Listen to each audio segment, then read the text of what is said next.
78 out of 100, that was the highest score she'd ever seen. But before that day, she was the billionaire's daughter who failed every test, mocked by classmates, stripped of privilege, and forced to face her reflection. And the man who taught her to stand again. A single dad janitor who whispered one line that changed everything: start at zero.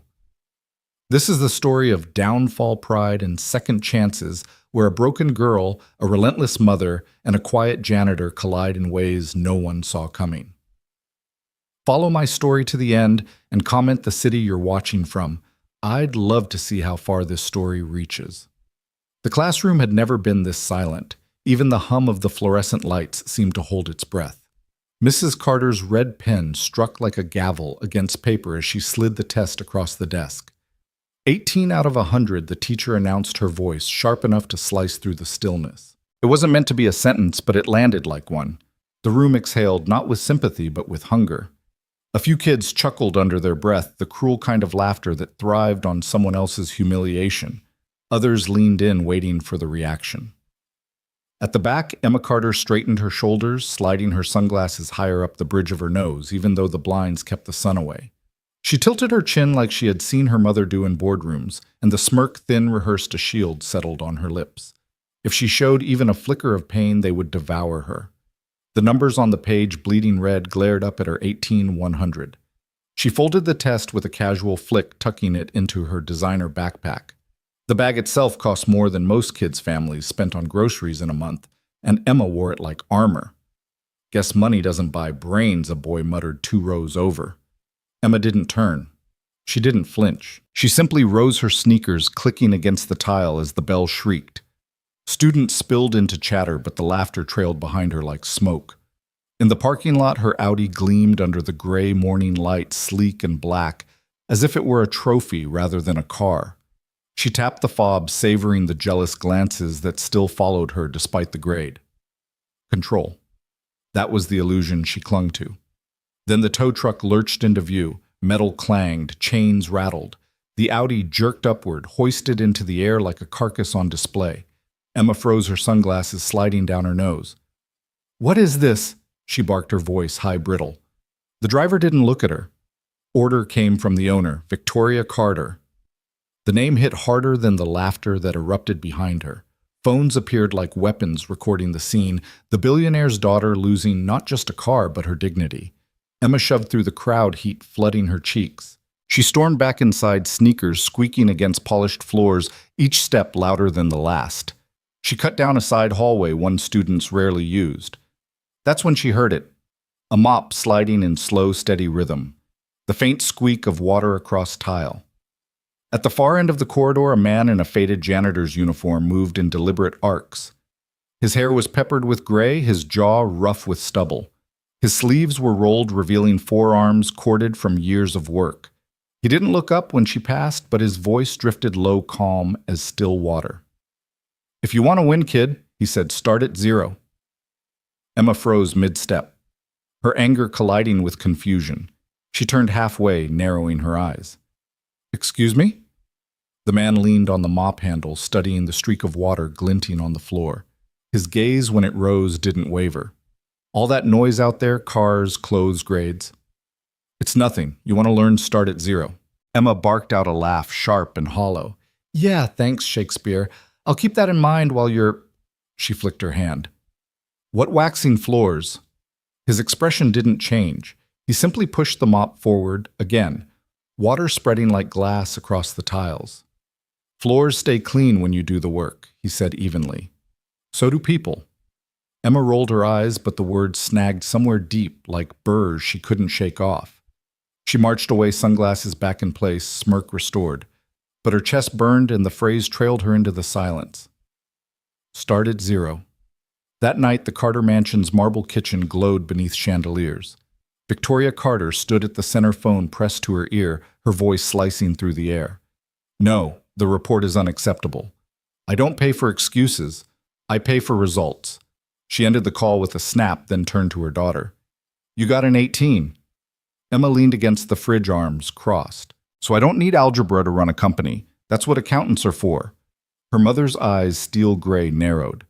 "Don't you dare talk to me like you've earned the right to dismiss it. If you worked for me, you'd be fired.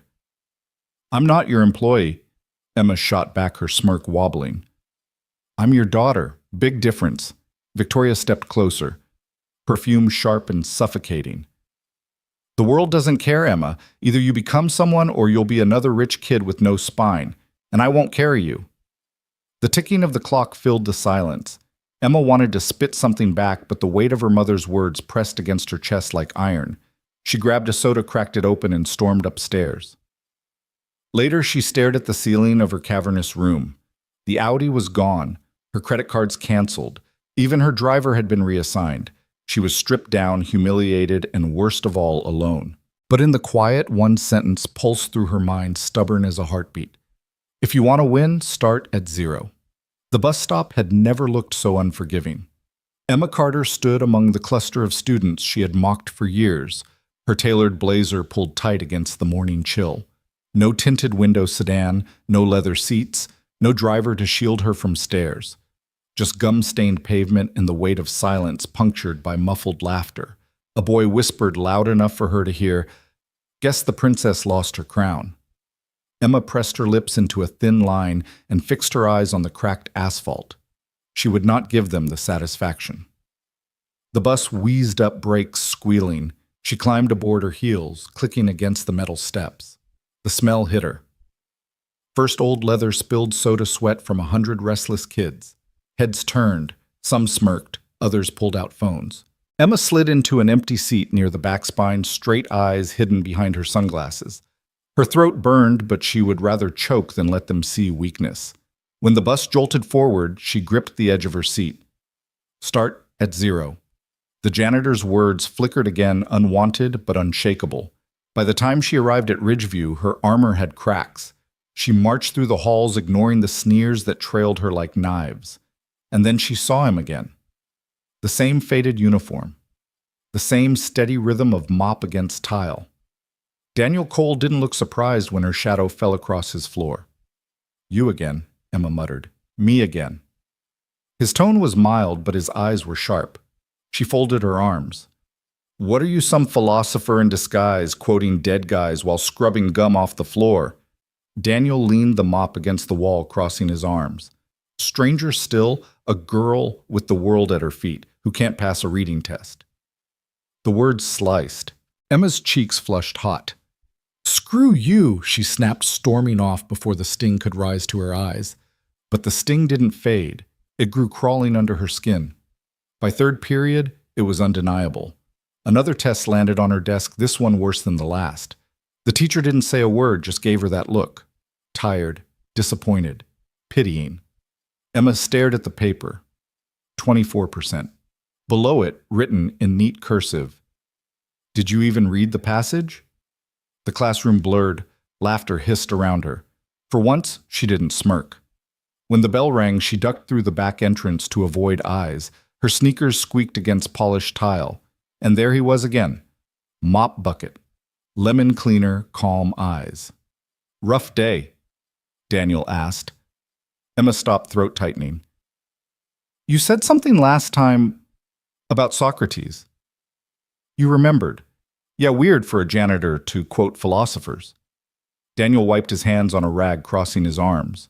Weirder still when a girl born with every advantage can't sit still long enough to learn. She winced. "You used to be a teacher, didn't you?" Silence stretched. His gaze sharpened. "Not just philosophy. Plenty more before life threw me off balance." The hallway echoed with distant laughter. Emma swallowed. For the first time, she didn't feel like mocking. She felt like begging. "Then teach me," she whispered. "Please." Daniel studied her for a long moment, eyes steady as stone. Finally, he nodded once. On one condition. Emma leaned forward, hope and defiance colliding in her chest. "What you leave your name and your pride at the door. Start from zero, from the floor." Her chest rose and fell. She thought of her mother's words, of the humiliation clinging like smoke, of the laughter that echoed louder than her own voice. "Fine," she said. Her voice cracked, but she didn't back down. "I can't keep failing." Daniel extended his hand. Daniel Cole. Emma hesitated, then shook it. "Emma." His grip was firm, steady, the kind that made promises. Tomorrow, Daniel said. We begin. That night, Emma lay awake staring at the green notebook he had shoved into her hands. Its blank pages glared back at her, daring her to waste them, or let them change everything. For the first time in her life, Emma Carter wondered if the floor, not the ceiling, was where she needed to start. Dawn didn't break so much as seep the thin, pale kind of light that makes a hallway look like a photograph left too long in the sun. The school was still asleep. Lockers stood like sentries. The exit signs cast red ovals on polished tile. Somewhere a boiler coughed the building, clearing its throat before first bell. Emma Carter's sneakers squeaked once, then fell quiet. She clutched the green notebook he'd given her like it might try to run. Starting over sounded poetic at midnight. At 6:10 a.m., with breath fogging in the cool air of the East Wing, it felt like walking into a courtroom. Daniel Cole was already there. He worked in a careful rhythm, sleeves rolled wrists, turning the mop as if he were erasing something and inviting it back cleaner.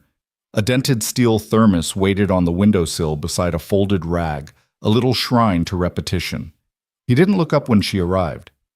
"You're late," he said without checking a watch. "I'm 20 minutes early," she shot back. "For school, maybe. For the work late." He parked the mop against the wall, wiped his hands, and finally met her eyes. "We settle something first." She raised her chin. "I showed up, didn't I?" Showing up is not the same as shedding. He nodded at the double doors behind her.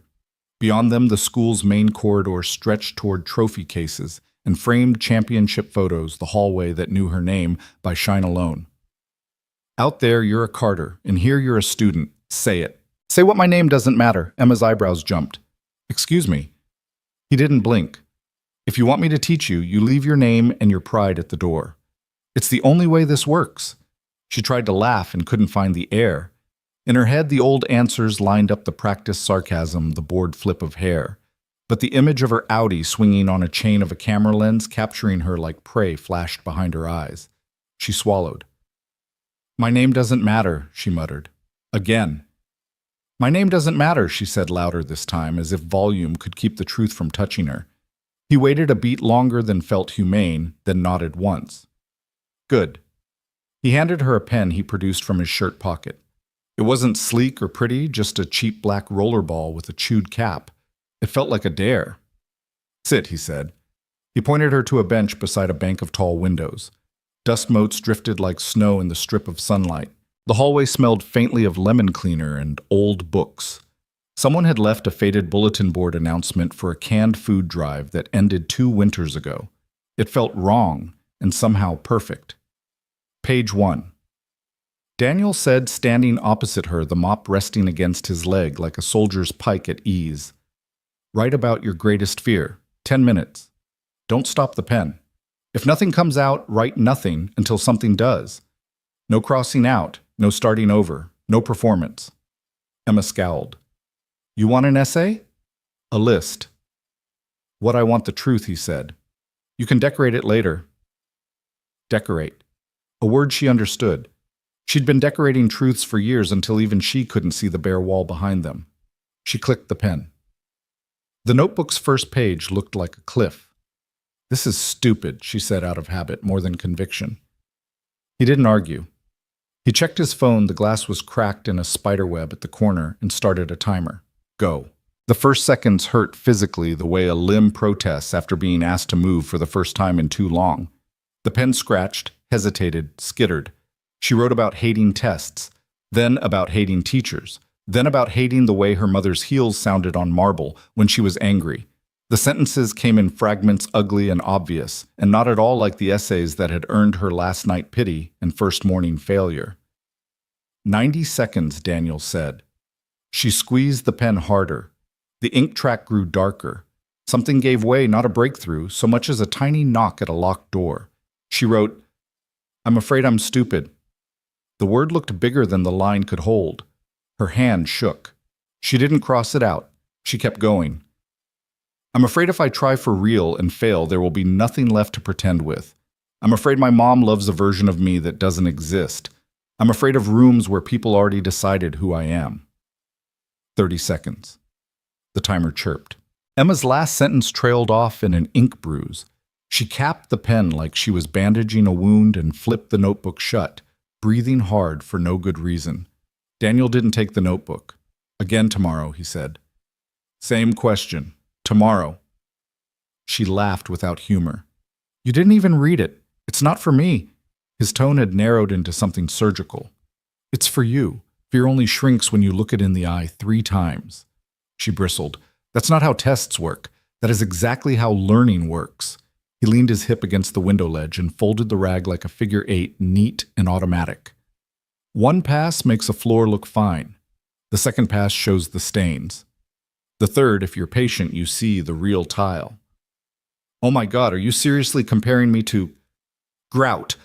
I'm comparing bad habits to grime. He allowed himself a thin smile. Both are sticky. She stared at him. So that's your big plan. Make me journal until I magically get an A. He cocked his head. Do you want a trick or a foundation trick? She said reflexively. Obviously. Honest. Good. But tricks fail when the lights go out. He nodded toward the notebook. Foundation keeps you standing when they do. She looked away toward the row of lockers opposite. The metal reflected the window light in long silver ribs. Somewhere in the building, a custodian cart rattled. Somewhere else, a door latch clicked. The school was waking up. What happened to you? She asked suddenly. You talk like somebody who used to be more. More what he said. More than this. She gestured vaguely to the mop, the bucket, the uniform at odds with the precision in his voice. He considered her for a beat, then reached for the mop again. I used to teach, he said. Writing, a program for kids who needed a place to start. What happened budget? The word landed like a dropped wrench. He didn't elaborate. For reasons she didn't fully understand, she felt a slice of anger on his behalf, hot and immediate. The world moved money with the flick of a finger. How did a flick decide which futures lived and which died? He was already over it, or at least over talking about it. He tapped the mop handle against the floor near her toe, and the small, clean sound snapped her attention back. Second exercise, he said. Read out loud. She stiffened. Absolutely not. Your voice has to learn it can carry your thoughts. My voice carries just fine, she said, and even she could hear the falseness in it. He waited. She opened the notebook again, found the place where the ink bruise had dried into a small continent, and cleared her throat. The first words came out sideways, her tongue tripping the way runners do the first day back on a track. She read too fast, then too slow. The sentence about being stupid scraped her throat raw on the way out. She thought she'd skip it. She didn't. Her voice shook. It didn't break. When she finished, the hallway felt different, like someone had opened a window she couldn't see. Daniel didn't clap. He didn't give a gold star or a pity smile. He nodded once, the same way he'd nodded, for my name doesn't matter, as if he were marking the lay of a foundation stone. Homework, he said. She groaned. Seriously. You'll write the same thing again tonight, he said, but slower. Then you'll sleep. In the morning, you'll copy it once more, then bring all 3 pages. That's reps, he said. Trying doesn't build muscle. Reps do. She hooked her hair behind her ear and studied him for a second like she could catch him falling out of character. But there was no performance on his face. Just a steadiness that didn't wear out under scrutiny. A shriek of a bell far down the corridor cut the quiet. The building exhaled. Voices and footsteps spilled into the main hall, faint. At first, then louder, the sound of 100 stories coming back online. Emma stood clutching the notebook. What am I supposed to do when people laugh? Decide which war you want to win, he said. That sounds like something on a poster. It's something learned on a floor. He tipped his chin toward the approaching noise. Out there, your ego wants a scene. In here, your mind wants a life. Feed the right one and the other starves. She started to roll her eyes and found she couldn't quite get them to do it. You know you're infuriating, right? I've heard, he said. His mouth twitched just barely. He picked up the thermos, unscrewed the cap, and poured a splash of coffee into it. The smell drifted between them, dark, honest, no sugar. Without thinking, she reached for the pen he'd given her and tucked it behind her ear, like she'd seen writers do in films. It stayed there too heavy, and just right at the same time. Same time tomorrow, he said. She hesitated. What if I'm late? You'll be late, he said. You'll also be here. She started to say something and didn't. She had the strange sense that if she stayed 1 second longer, he'd see right through her. She turned toward the double doors. The main corridor burst into view, lockers, slamming sneakers, squealing laughter, vaulting off cinder block and glass. Someone brushed past and muttered, "Look who's up early." Punishment hour with the janitor. Emma's chest lifted. The old line, sharp, cruel automatic, rose to her tongue. She tasted it, then let it dissolve. "Enjoy your day," she said instead, and kept walking. At lunch, she ate alone by choice, the green notebook open, flat on the table. She copied the morning's lines slowly, angrily, then less angrily. When she reached the sentence about being stupid, her stomach clenched, but her hand didn't stop. By last period, she'd tucked the notebook inside her hoodie, like smuggling out a small living thing.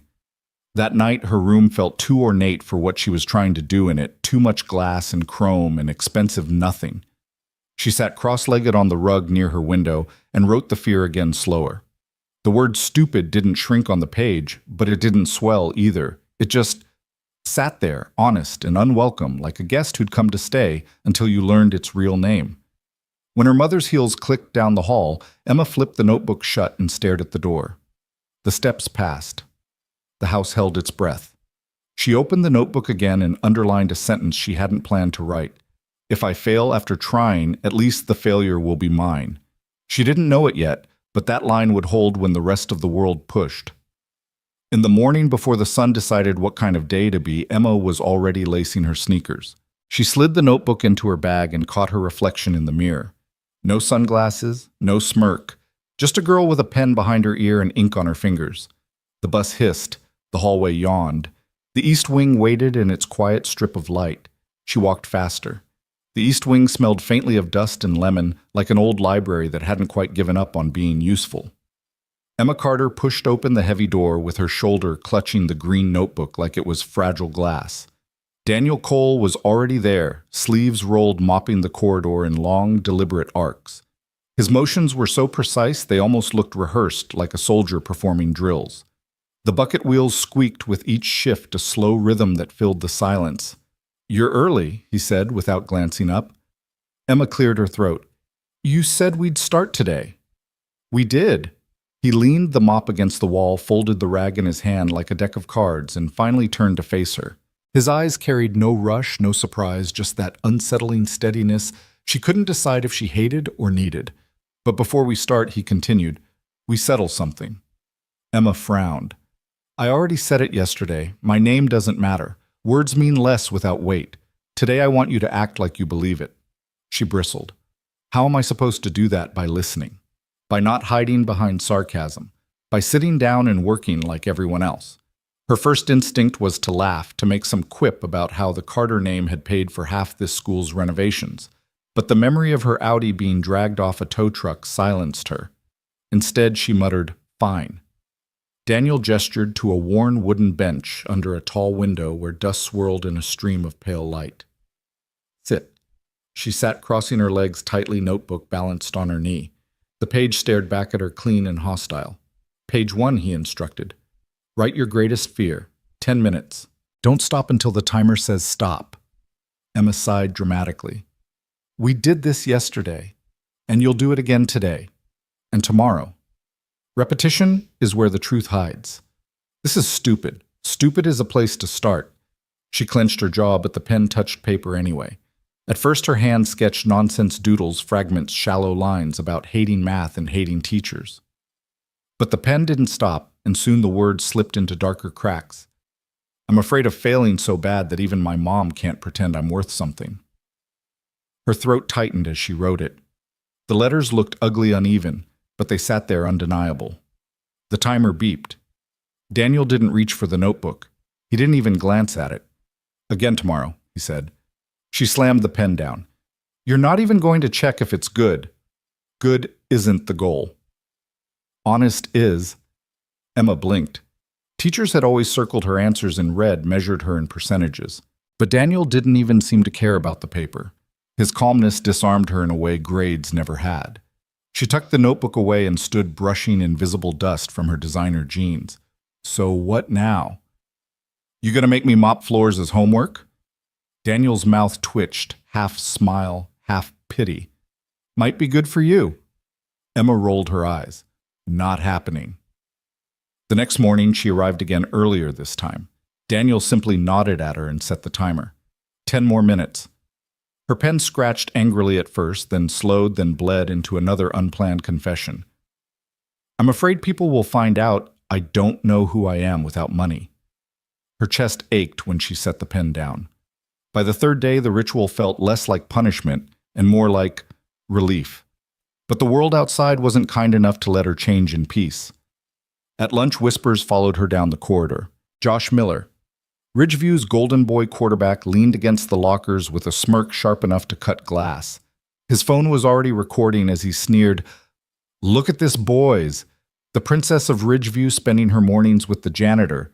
His buddies laughed, their voices echoing against the lockers. Smile, Emma. Josh jeered. This is going on TikTok. At Princess of Mops. Emma's fists clenched, her vision tunneled red. She took a step forward, ready to lunge, but then from the end of the hall, Daniel's voice cut through like a bell. Stop. Emma froze mid-step. Josh's laughter rang louder. He's mocking me. Emma snapped, her voice cracking. Your ego wants to win today, Daniel said calmly, eyes locking with hers. Your mind wants to win for life. Decide which one you'll feed. The words cut sharper than Josh's taunts. Emma's fists trembled, but slowly, painfully, she unclenched them. Josh scoffed, shoving his phone into his pocket. Whatever. Enjoy your mop club, Carter. He strutted away, his laughter fading. The hallway fell into heavy silence. Emma collapsed onto the nearest bench, shame burning her cheeks. You think I'm weak now, don't you? She muttered. Daniel shook his head. No, I think you just learned restraint, and restraint is harder than throwing a punch. Emma stared down at the notebook in her lap, her reflection faint in the green cover. For the first time in her life, she wondered if weakness and strength had been backward all along. The following dawn, the east wing was colder than usual. The air seeped in through cracks in the old windows, frosting the edges of the glass, and making Emma's breath puff white in the dim light. She hugged the green notebook tighter against her chest, as if it could keep her warm. Daniel Cole was already waiting, of course. He was always waiting. His mop leaned against the wall, but this time he wasn't moving it. Instead, he sat on the bench beneath the tall windows, thermos steaming between his hands. You're early, Emma said, surprised to find him still. You beat me, he corrected, sliding over a fraction so she'd have room to sit. Means you're starting to care. Emma scoffed, dropping onto the bench. Or maybe the bus was on time for once. Daniel didn't argue. He just reached into his pocket and set a battered stopwatch on the bench between them. Its glass face was scratched, its numbers faint, but it ticked with relentless accuracy. 10 minutes, he said. Emma sighed, flipping open to a fresh page. The ritual again. 10 minutes of pouring her guts onto paper she wasn't sure she even wanted to read back. But something happened that morning. Instead of circling around her fears, she wrote about her mother. About Victoria's sharp words about the way heels on marble echoed like judgment, about the way silence in the mansion felt heavier than noise. By the time the timer beeped, her hand ached, but her chest felt lighter. Daniel glanced at the notebook, but didn't reach for it. Bring it again tomorrow. Emma slammed it shut. Don't you ever get bored of saying the same thing? His eyes softened, though his tone stayed even. That's the point. Repetition is what scrapes away the lies. She looked at him, at the calm lines on his weathered face. For a moment she saw past the uniform and the mop and wondered who he had been before life demoted him to this. Why do you even care if I learn anything? She asked suddenly. He shrugged, sipping from his thermos. Because I've seen kids with less than you learn to fight for truth. And I've seen kids with more than you waste it all. Which side you fall on? That's your choice. Emma rolled her eyes, but the words settled inside her, stubborn and heavy. By the fourth morning, she was already seated when Daniel arrived. The notebook lay open on her lap, her pen moving before he even spoke. He paused at the end of the hall, watching for a moment, and though his expression didn't shift, the faintest twitch touched the corner of his mouth. You know what your problem is, Carter? He asked quietly. Emma looked up, glaring. I thought we left names at the door. Exactly, Daniel said. Your problem is you keep sneaking it back in. Her jaw tightened. I'm trying. Trying doesn't build muscle. Reps do. So here's your first real rep right about the thing you won't say out loud. The thing that makes you feel small. Emma's stomach lurched. She wanted to argue, to protest, to laugh it off, but the challenge in his steady eyes pinned her in place. Slowly, she lowered her pen to the page. The first lines were shaky, halting, but they came. She wrote about standing in her mother's shadow, about never feeling enough even when everything around her screamed that she had it all. When she finished, her hands were trembling and she slammed the notebook shut. Happy now, she snapped. Daniel didn't look at the notebook. Better. You're closer to the floor. She groaned, shoving the pen into her bag. You and your metaphors, man. He stood, picking up the mop again. Metaphors last longer than numbers on a page. Remember that. Later that week, something unexpected happened. When Emma entered the East Wing, she wasn't alone. A girl with dark braids and thick glasses stood by the library door, clutching a stack of textbooks to her chest. She looked startled, as though she'd stumbled into a secret.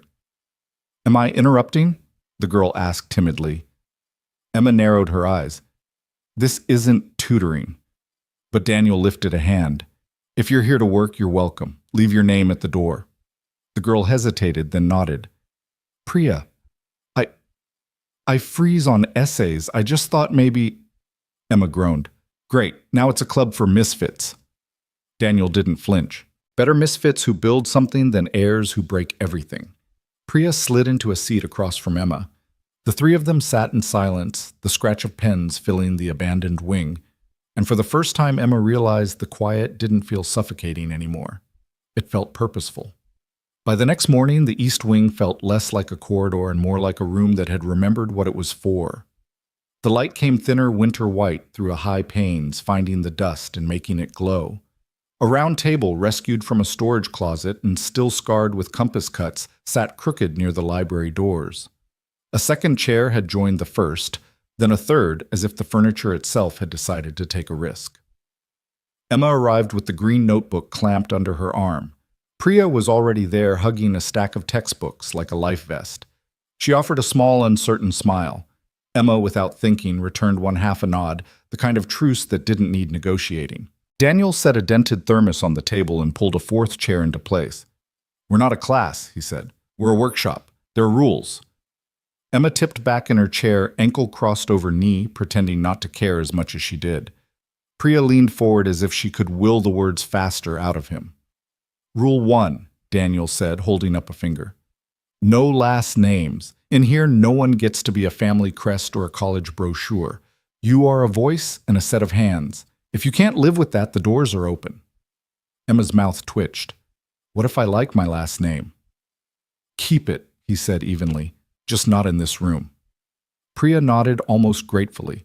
Something in her shoulders dropped. Rule 2, he continued. Honesty is not optional.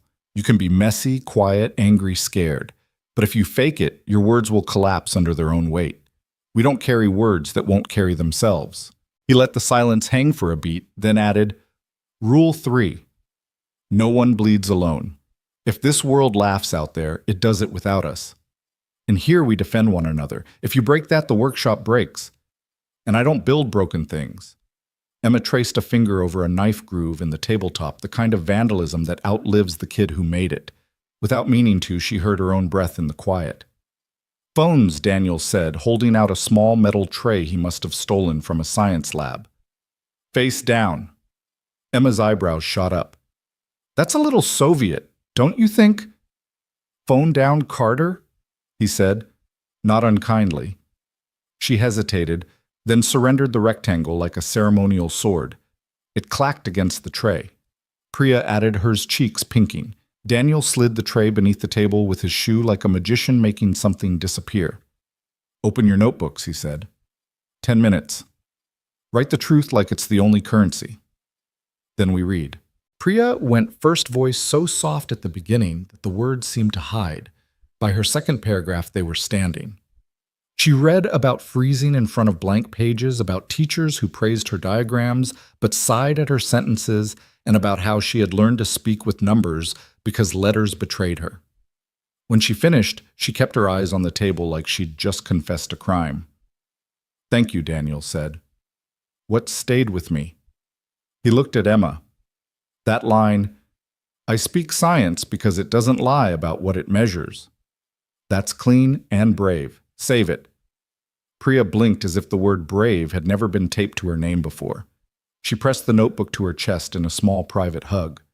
Emma felt the pressure to match it something she hated and craved at once. She cleared her throat and read what she'd written in the dawn, a trembling paragraph about marble floors and the echo of her mother's heels about pretending to be fine because the sound of disappointment hurt more than the tests themselves.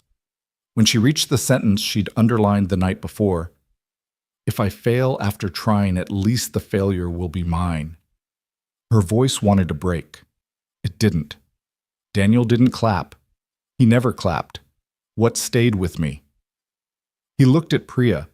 The heels Priya said, surprising herself with the speed of her answer, the sound like judgment. "I heard it." "Then keep it," Daniel said to Emma. "Cut the adjectives around it. Let the sound stand." Emma stared at him. Teachers had always circled. He sharped. They bled her with percentages. He pared her to bone and then told her the bone could hold. The door pushed open with a soft, reluctant squeak. A boy in a gray hoodie hovered there, eyes fixed on the floor, one hand worrying the fray of his sleeve. He might have bolted if Daniel hadn't said his name before the kid could retreat. Luis Daniel said, "You found us." The boy glanced up, startled. Miss Delgado said, maybe." He swallowed and started again. "I can't, like when I have to read in front of people, my throat just, you know," closes Emma offered. She felt the word in her own muscles. He nodded, relief moving quick across his face like sun behind a cloud. He slipped into the fourth chair, his notebook so new the spine creaked. "Phones are down," Daniel said, voices up. For the next hour they worked. No one took roll. No one handed out grades. Daniel gave them drills that were plain and strangely punishing. Write a scene using only sound. Describe an object without naming it. Copy your own paragraph by hand and remove every word that didn't carry its weight. He set 10-minute timers and never let them cheat. Time became a shape, the work a muscle they could feel. When Emma's language got slick, when she reached for a phrase she thought sounded like writing, Daniel would tilt his head. "Floor," he'd say, and she'd tear it down to the tile. At the end of the session, he uncapped a marker and wrote 3 words on a torn cardboard box flap he'd taped to the wall. "Start at 0." The letters were blocky and imperfect, the O more oval than circle. It looked like something a child would draw, and somehow that made it truer. "Not a slogan," he said. "A position. You stand here until you earn the next inch." He turned to pry open a stuck window, letting a slash of cool air through. Emma leaned toward Priya, dropping her voice to a whisper. "Does he know he talks like a fortune cookie?" Priya bit back a smile. The intense kind, like artisan fortune cookie. Emma's almost smile evaporated when the bell blared somewhere in the main building, a violent noise in a tender room. They packed slowly, reluctant. When they reached under the table for their phones, Daniel kept a palm over the tray for half a second longer. "Promises," he said, scanning their faces. "You know what you heard today. Protect it. You don't need to defend yourselves to the world, but you do need to defend this room." Luis nodded. Priya said, "Yes." Emma, to her own surprise, found herself answering, "Okay." They spilled into the hall, words unused to their throats, shoulders hitching, as the noise of the regular day poured over them, lockers slamming, sneakers squealing, announcements crackling. As they turned the corner toward the main corridor, 2 boys leaned back from a drinking fountain. One of them, a wide receiver with a haircut that cost more than Emma's first 3 notebooks, looked up through wet lashes and smirked. "Morning study group," he said. "What are we studying, janitorial science?" Luis ducked his head. Priya went very still. Emma felt the old gasoline heat catch in her chest. She could pour it. She could watch it burn. She pictured Josh's phone the way it would love her rage. She pictured Daniel's cardboard letters on the wall. "English," she said, voice light. "You should try it sometime. Word is, colleges are into words." The boy blinked, surprised at the lack of explosion, then snorted and spun his combination lock like a wheel of fortune. Priya's shoulder brushed Emma's a tiny thank you with no vowels. At lunch, they claimed a back table no one else wanted. Luis drew circles on the edge of his tray. Priya wrote and crossed out a title 3 times. Emma copied a paragraph by hand, then crossed out 5 words in a row, feeling each deletion like a breath released. You know, Priya said, eyes on her page. I think he's right. About which part Emma asked. He says a lot of weird, right-sounding things. About honesty. Priya lifted her gaze. I mean, I write like I'm taking a test even when I'm not. Like someone's grading me for being a person. Emma's chest tightened around the accuracy of it. I've been a multiple-choice human for years. Luis laughed unexpectedly, a small, real sound. Same. I always pick C, even when it's wrong. They smiled together, 3 kids who had 24 hours earlier had nothing to do with one another except a hallway and a building and the urge to survive them both. That afternoon, the rules crossed from room to rib. When a teacher asked Emma to read a paragraph from the textbook, she did tripping twice, correcting herself once deciding not to die over the 3rd fumble. When a group project turned into the usual scramble to crown a leader, Priya said quietly but clearly, "Let's start by listening." When a kid at the vending machine shoulder-checked Luis and called him mute button, Emma said, "He talks when it matters." The cracks in Emma's armor didn't feel like failures anymore. They felt like windows. Through them, she could see out, and other people could see in. Near the end of the day, as the final bell yawned, the building opened, a whisper moved ahead of them in the hallways, a thin electric thread. It had a name attached to it, Josh. He was laughing harder than the joke required, phone loose in his hand, as if everyone else's life was content he was producing. He passed them without stopping, but he looked too long and he smirked too easily. Emma felt the gasoline heat again and let it pass through. Later, she would learn that restraint was not a one-time virtue, but a repeated choice, a muscle trained by mornings and ink and cardboard commandments. For now, she walked with Priya and Luis back toward the east wing. The library door was propped with a rubber wedge. Inside, the table waited with its compass cuts and the cardboard flap hung crooked on the wall, the marker letters already smudged by a careless shoulder. Emma reached out and traced the O with her fingertip, as if completing the circle would make the rules stronger. It didn't make anything easier. It made something possible. Tomorrow, Priya asked. Same time, Emma said. Don't be late, Luis added, and they all laughed because lateness was the least of what had brought them here. Outside, the sky had dropped a shade, the light turning pewter over the parking lot. Emma took the bus home and watched the town scroll by Barber Shop Bakery, a church with a cracked bell. Her reflection in the window held the pen behind her ear and a line of ink across her knuckle. She looked like someone who had been doing work no one could film. Back in the mansion, the heels would click on marble and the house would perform its echo. But in the morning, the door to the east wing would stick, and then give, and the notebooks would open and the timer would start, and the circle of chairs would be a place she could stand even when sitting down. Somewhere down the hall, someone laughed too loud. Somewhere else, a roomer learned to walk. It didn't matter. The workshop had 3 rules and a cheap marker sign that said enough for now. Start at 0. The next week arrived with rain that drummed on the high windows of the east wing, smearing the daylight into soft gray. The sound carried into the room where 4 chairs now sat in a crooked square notebook stacked like armor on the table. Luis arrived first, hood-up shoes leaving dark prints on the tiles. Priya slipped in behind him, balancing an umbrella and her ever-present stack of textbooks. Emma was last, hair-damp, cheeks flushed from running. Daniel didn't comment on their tardiness or their dripping shoes. He slid a paper bag onto the table and unwrapped 4 foil packets, the smell of warm breakfast burritos filling the room. Writers burn calories, he said. Eat. Luis's eyes widened as if free food might vanish if he blinked too long. Priya whispered a thank you so soft it nearly drowned in the rain. Emma broke hers in half and immediately asked, "What's the catch?" Daniel leaned against the windowsill. "No catch, but while you chew, you'll listen." He held up a folded sheet of paper covered in his rough handwriting. "This isn't from me. It's from Baldwin. James Baldwin." "Heard of him?" Luis shook his head. Priya raised a cautious hand. Emma crossed her arms. My mother says Baldwin was too angry to be useful. Daniel gave her a level look. Then maybe she was never listening. He read, "You write in order to change the world, knowing perfectly well that you probably can't, but also knowing that literature is indispensable to the world." The rain hushed at the windows as the words landed. Luis leaned forward. "So, even if nobody cares, you write anyway?" "Exactly," Daniel said. "Because writing changes you, and sometimes that's the only change you can control." Emma tore off another piece of burrito, chewing slower. The idea that failure could still matter pressed at her ribs like a bruise. They began their drills. This time, Daniel pushed harder. "Describe a room you hate without naming it. 10 minutes.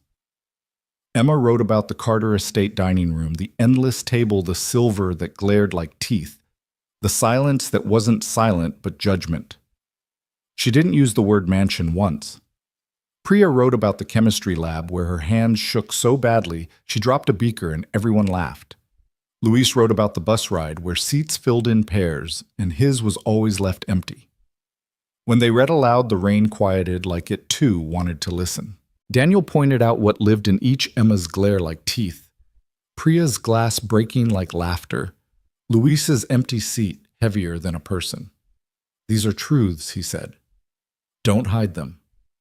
Emma pretended to shrug it off, but inside she felt the sting of recognition someone had named the ghosts she carried and called them sentences worth saving. At lunch that day, the three of them stuck together again.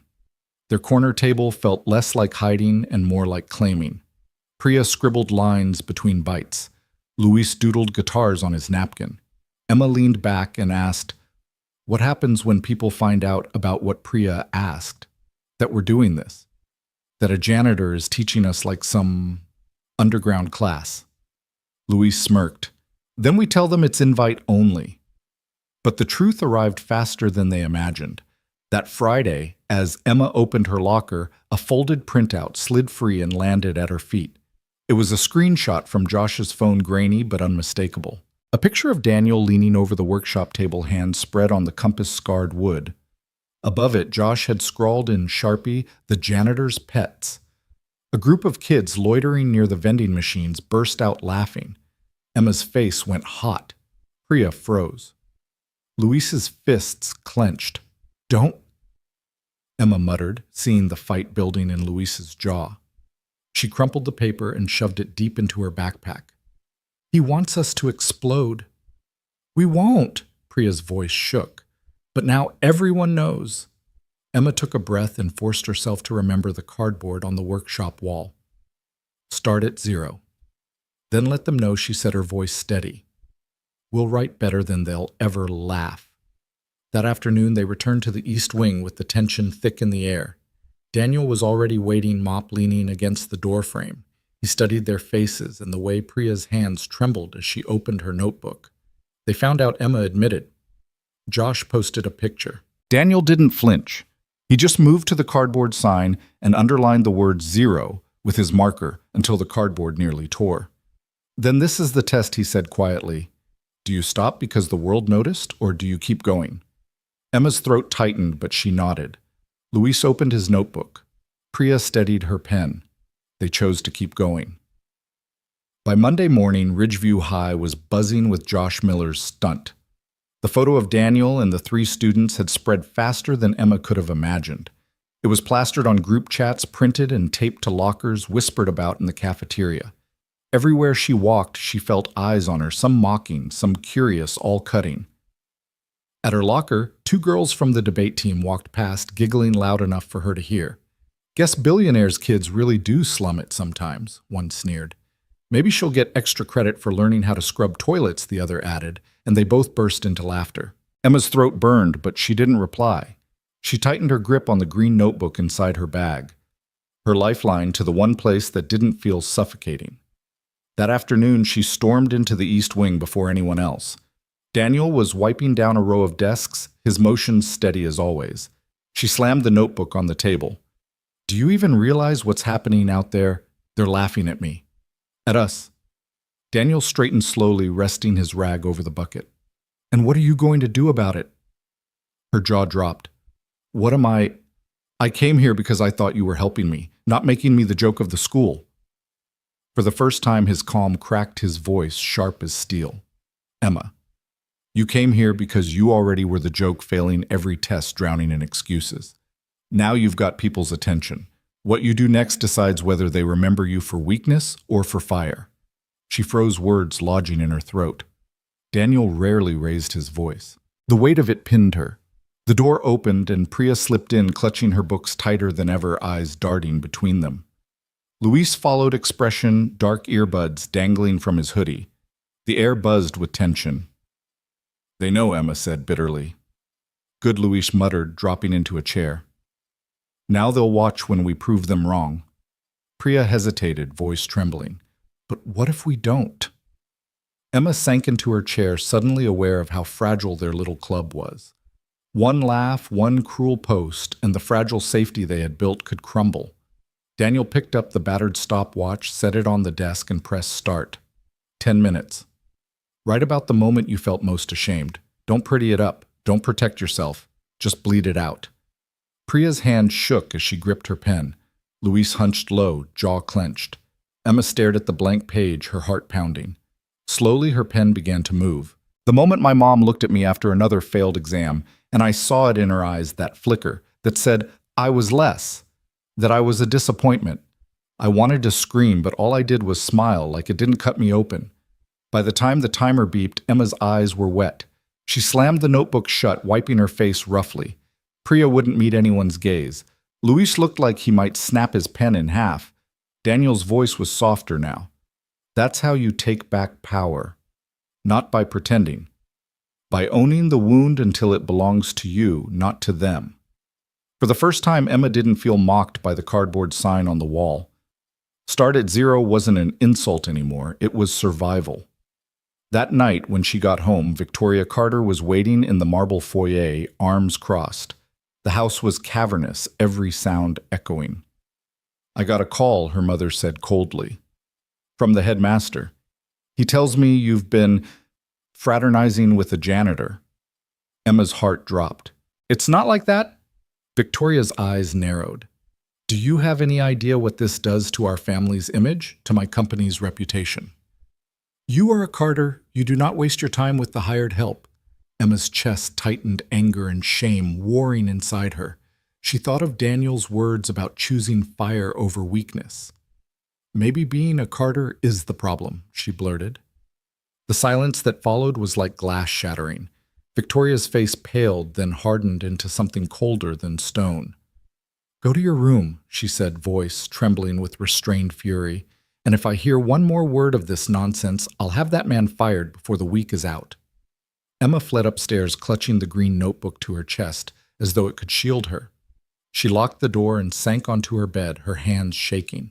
For the first time, she realized just how much was at stake, not just her reputation at school, but Daniel's job, his livelihood. The laughter in the hallways had been cruel enough, but her mother's threat made the notebook in her lap feel heavier than ever. Victoria Carter didn't drive herself often, but fury made poor company for chauffeurs. The rain had thinned to a mist by evening, the kind that painted the windshield with 1,000 restless pinpricks no wiper could quite erase. She took the turns toward Ridgeview on muscle memory, the Bentley's engine a low, barely leashed growl under her hands. The headmaster's call still rang in her ears, phrases like inappropriate boundaries and optics. She'd used those words her whole career to cut problems from the bone. Use the words right, and you never had to look anyone in the eye. She told herself she wasn't here to look anyone in the eye. The lot was mostly empty. Sodium lights hummed, throwing cones of pale orange over slick blacktop. A maintenance truck idled near the side entrance, its headlights off its cab glowing with the blue of a phone screen. The school's glass doors stood dark, riddled with exit signs flickering like distant buoys. Victoria killed the engine and sat for a moment, hands on the wheel, the leather cool beneath her palms. She could march to the principal's office right now, demand an end to this nonsense, and have the janitor escorted out by morning. You didn't build an empire by asking twice. Her phone buzzed on the passenger seat. A board member. Saw the post. Do you need me to handle this? She typed and erased 2 responses. The pregnant pause of indecision irritated her. She chose the safest lie. Evaluating, she wrote, more tomorrow. On the far side of the lot movement, a man stepped from the shadows of the east wing, a mop handle propped on his shoulder like a weary rifle. He held a backpack in one hand and a paper grocery bag in the other. A small figure trailed him, more shadow than child, a pink jacket bright against the drizzle. Victoria leaned forward. Daniel Cole set the mop carefully against the brick, then crouched to the child's level. The little girl stood pigeon-toed, one lace dragging in the wet. She looked up at him with the complete trust of someone who had never considered that an adult might drop her. He dropped the grocery bag on the curb and reached for her sneakers. "Foot," he said softly. The girl lifted one without question. He looped the lace, pulled double-knotted, then ran a thumb along the bow, the way a craftsman tests a joint. The jacket's hood fell back, and the girl laughed, the sound small and round and real enough to cut the last of the rain. Again she demanded, presenting the other foot with regal urgency. Again he agreed, which was the word Victoria had said to 100 teams in 100 meetings, and never once in that tone. The second shoelace was crooked. He didn't fix it. He tugged it without judgment and tapped her knee. "Good. Good." She sang, then lifted the paper bag and peered inside. "What's for dinner? Pasta. The cheap kind that pretends it's expensive if you add basil." He ruffled her hair. "We'll argue about homework while it boils." "You'll lose," she said with great authority. He laughed. "I always do." The exchange was so ordinary, so unmarketed, that Victoria's vision blurred for a second. She blinked hard and blamed the rain. Then the girl did something that unsettled her more than the laugh had she reached into the bag, pulled out a spiral notebook and a fistful of markers, and sat immediately on the curb to draw. The page bloomed with a circle. The letters around it were unsteady, the proportions wrong, but the intention was unmistakable. Start at 0. Victoria's mouth thinned. There it was, the phrase Emma had hurled at her like a dare, a commandment written by a child's hand on a wet curb, the world insisting on its meanings and refusing to ask permission from her. She could step out. She could cross the lot in her immaculate heels and announce herself and end this scene with a sentence. She imagined it, the man standing, the easy tenderness hardening into the employee neutrality. She knew how to dominate the child, hiding her drawing and learning in one instant to keep her gifts out of sight. The picture tasted like victory and ash. Victoria stayed in the car. It was ridiculous. She knew that to envy anyone in a faded uniform, to envy a cheap notebook and a crooked shoelace, and the absurd dignity of a paper bag with pasta inside. But envy came anyway, not for his life, but for how completely he seemed to be inhabiting it. Her mind tried to defend her. You provide 10,000 shoelaces to 10,000 kids every year.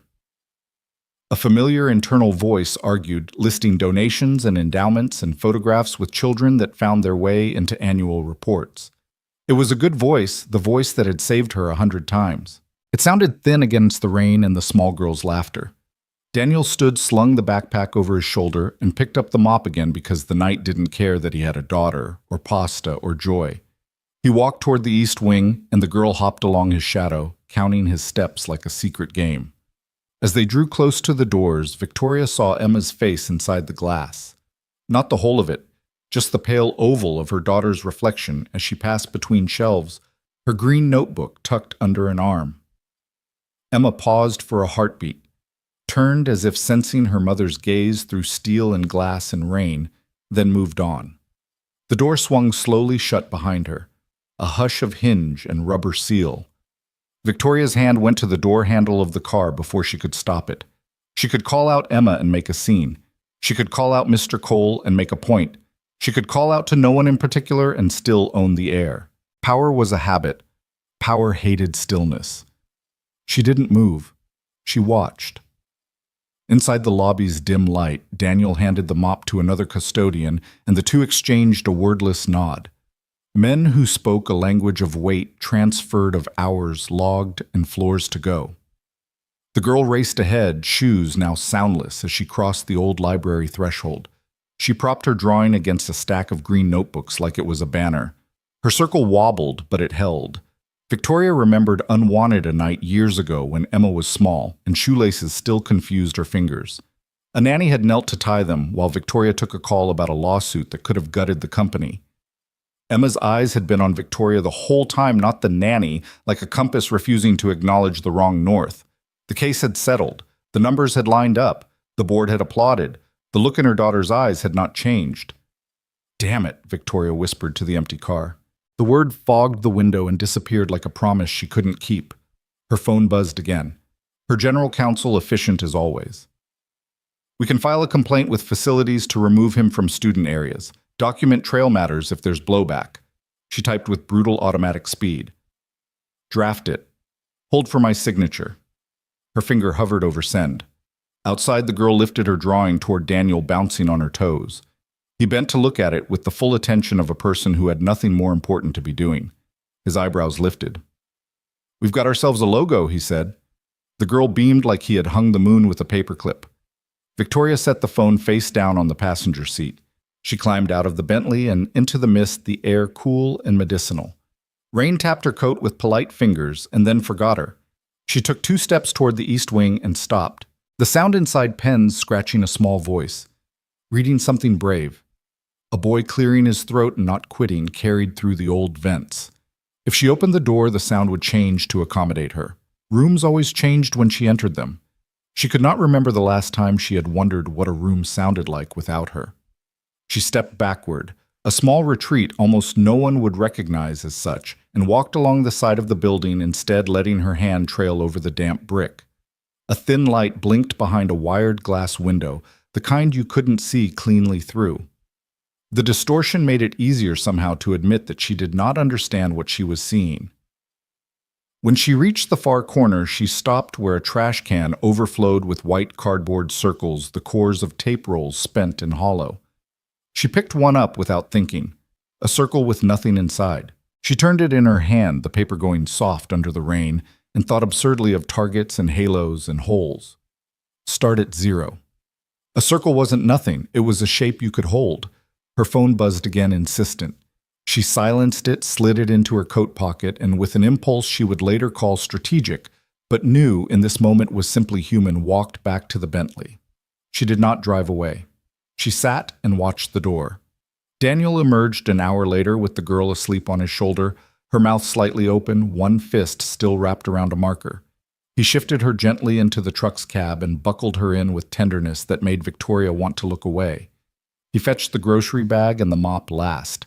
He moved like every object mattered because it was part of their life, not because it cost anything.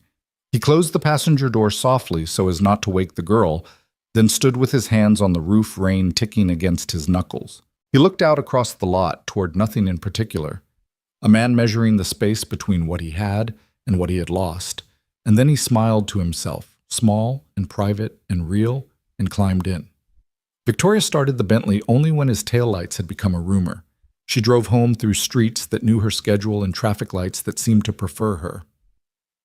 In the garage, she stopped the car and didn't get out for a full minute. The house lights had been turned on for her. The hallway would smell faintly of lemon and the suggestion of dinner she would not taste. She saw herself move through it, like a figure on a glossy page, sharp suit, correct nods, the hum of competence around a machine of a life. Upstairs in her study, the glass desk reflected her like a second, flatter woman. She set the phone down, opened the drawer where she kept contracts, and things more fragile than contracts, and then shut it again before the papers inside could accuse her. She pressed her palms flat on the desk until the cool bled into her skin. When she finally did pick up the phone, the draft to remove him from student areas still glowed. She deleted it. In its place, she wrote to the headmaster, "I want to see the space they're using. Schedule time. I need to understand the scope before we act." The message was all caution and plausible deniability. It was also the least she could do to buy one day. From the hallway, the ghost of a child's voice, years old and stubborn, rose in her mind. Again. Tie the lace again. Try again. Love again. Victoria clicked off the study lights and stood in the doorway listening to the house settle. Somewhere behind the walls, the heating system sighed. Somewhere else, a girl with wet shoes had drawn a circle and called it the beginning. In the morning, she would be Victoria Carter again, immaculate and certain and devastating in meetings. Tonight she allowed herself to admit what the headlights and the rain had shown her, that tenderness was a power she had never bothered to learn, and that it frightened her precisely because it did not obey. She turned toward the hall that led to Emma's room and stopped halfway.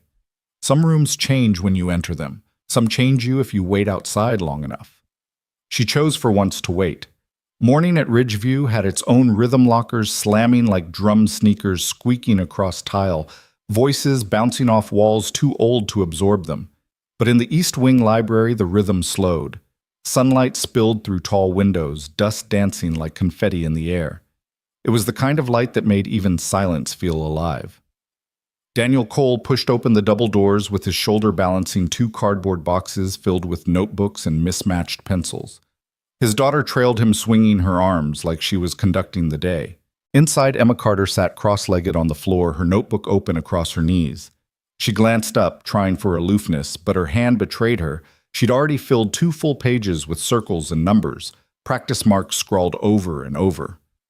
"You're early," Daniel said, setting the boxes down with a grunt. Emma shrugged. "Couldn't sleep." His daughter dropped her backpack with a thud and announced, "She wants to beat you."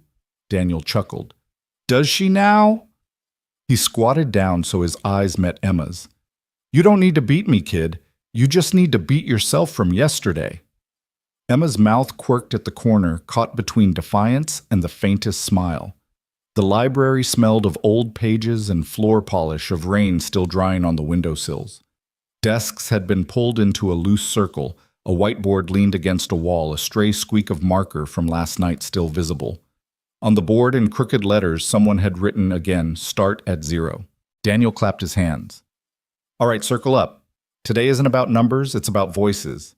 You're going to read, out loud." Groans and eye rolls came from the half-dozen kids gathering in the room. They were the quiet ones, the overlooked ones, the ones Ridgeview cataloged as average. They slouched in chairs braced for embarrassment. Emma's face reddened. She lowered her gaze to the open book in her lap. "I can't," she whispered. Daniel heard it, but didn't call her out. He simply picked a thin paperback from the box and handed it to another boy. "You start. Doesn't matter if you stumble." The boy read a line, then faltered. Another girl picked up where he left off, voice cracking. A third carried it further, and soon the halting words passed around the circle like a fragile ball. Nobody wanted to drop. When it came to Emma, the silence pressed heavy. Her hands tightened on the notebook. "Skip me," she muttered. Daniel crouched at her side. "Emma." She shook her head.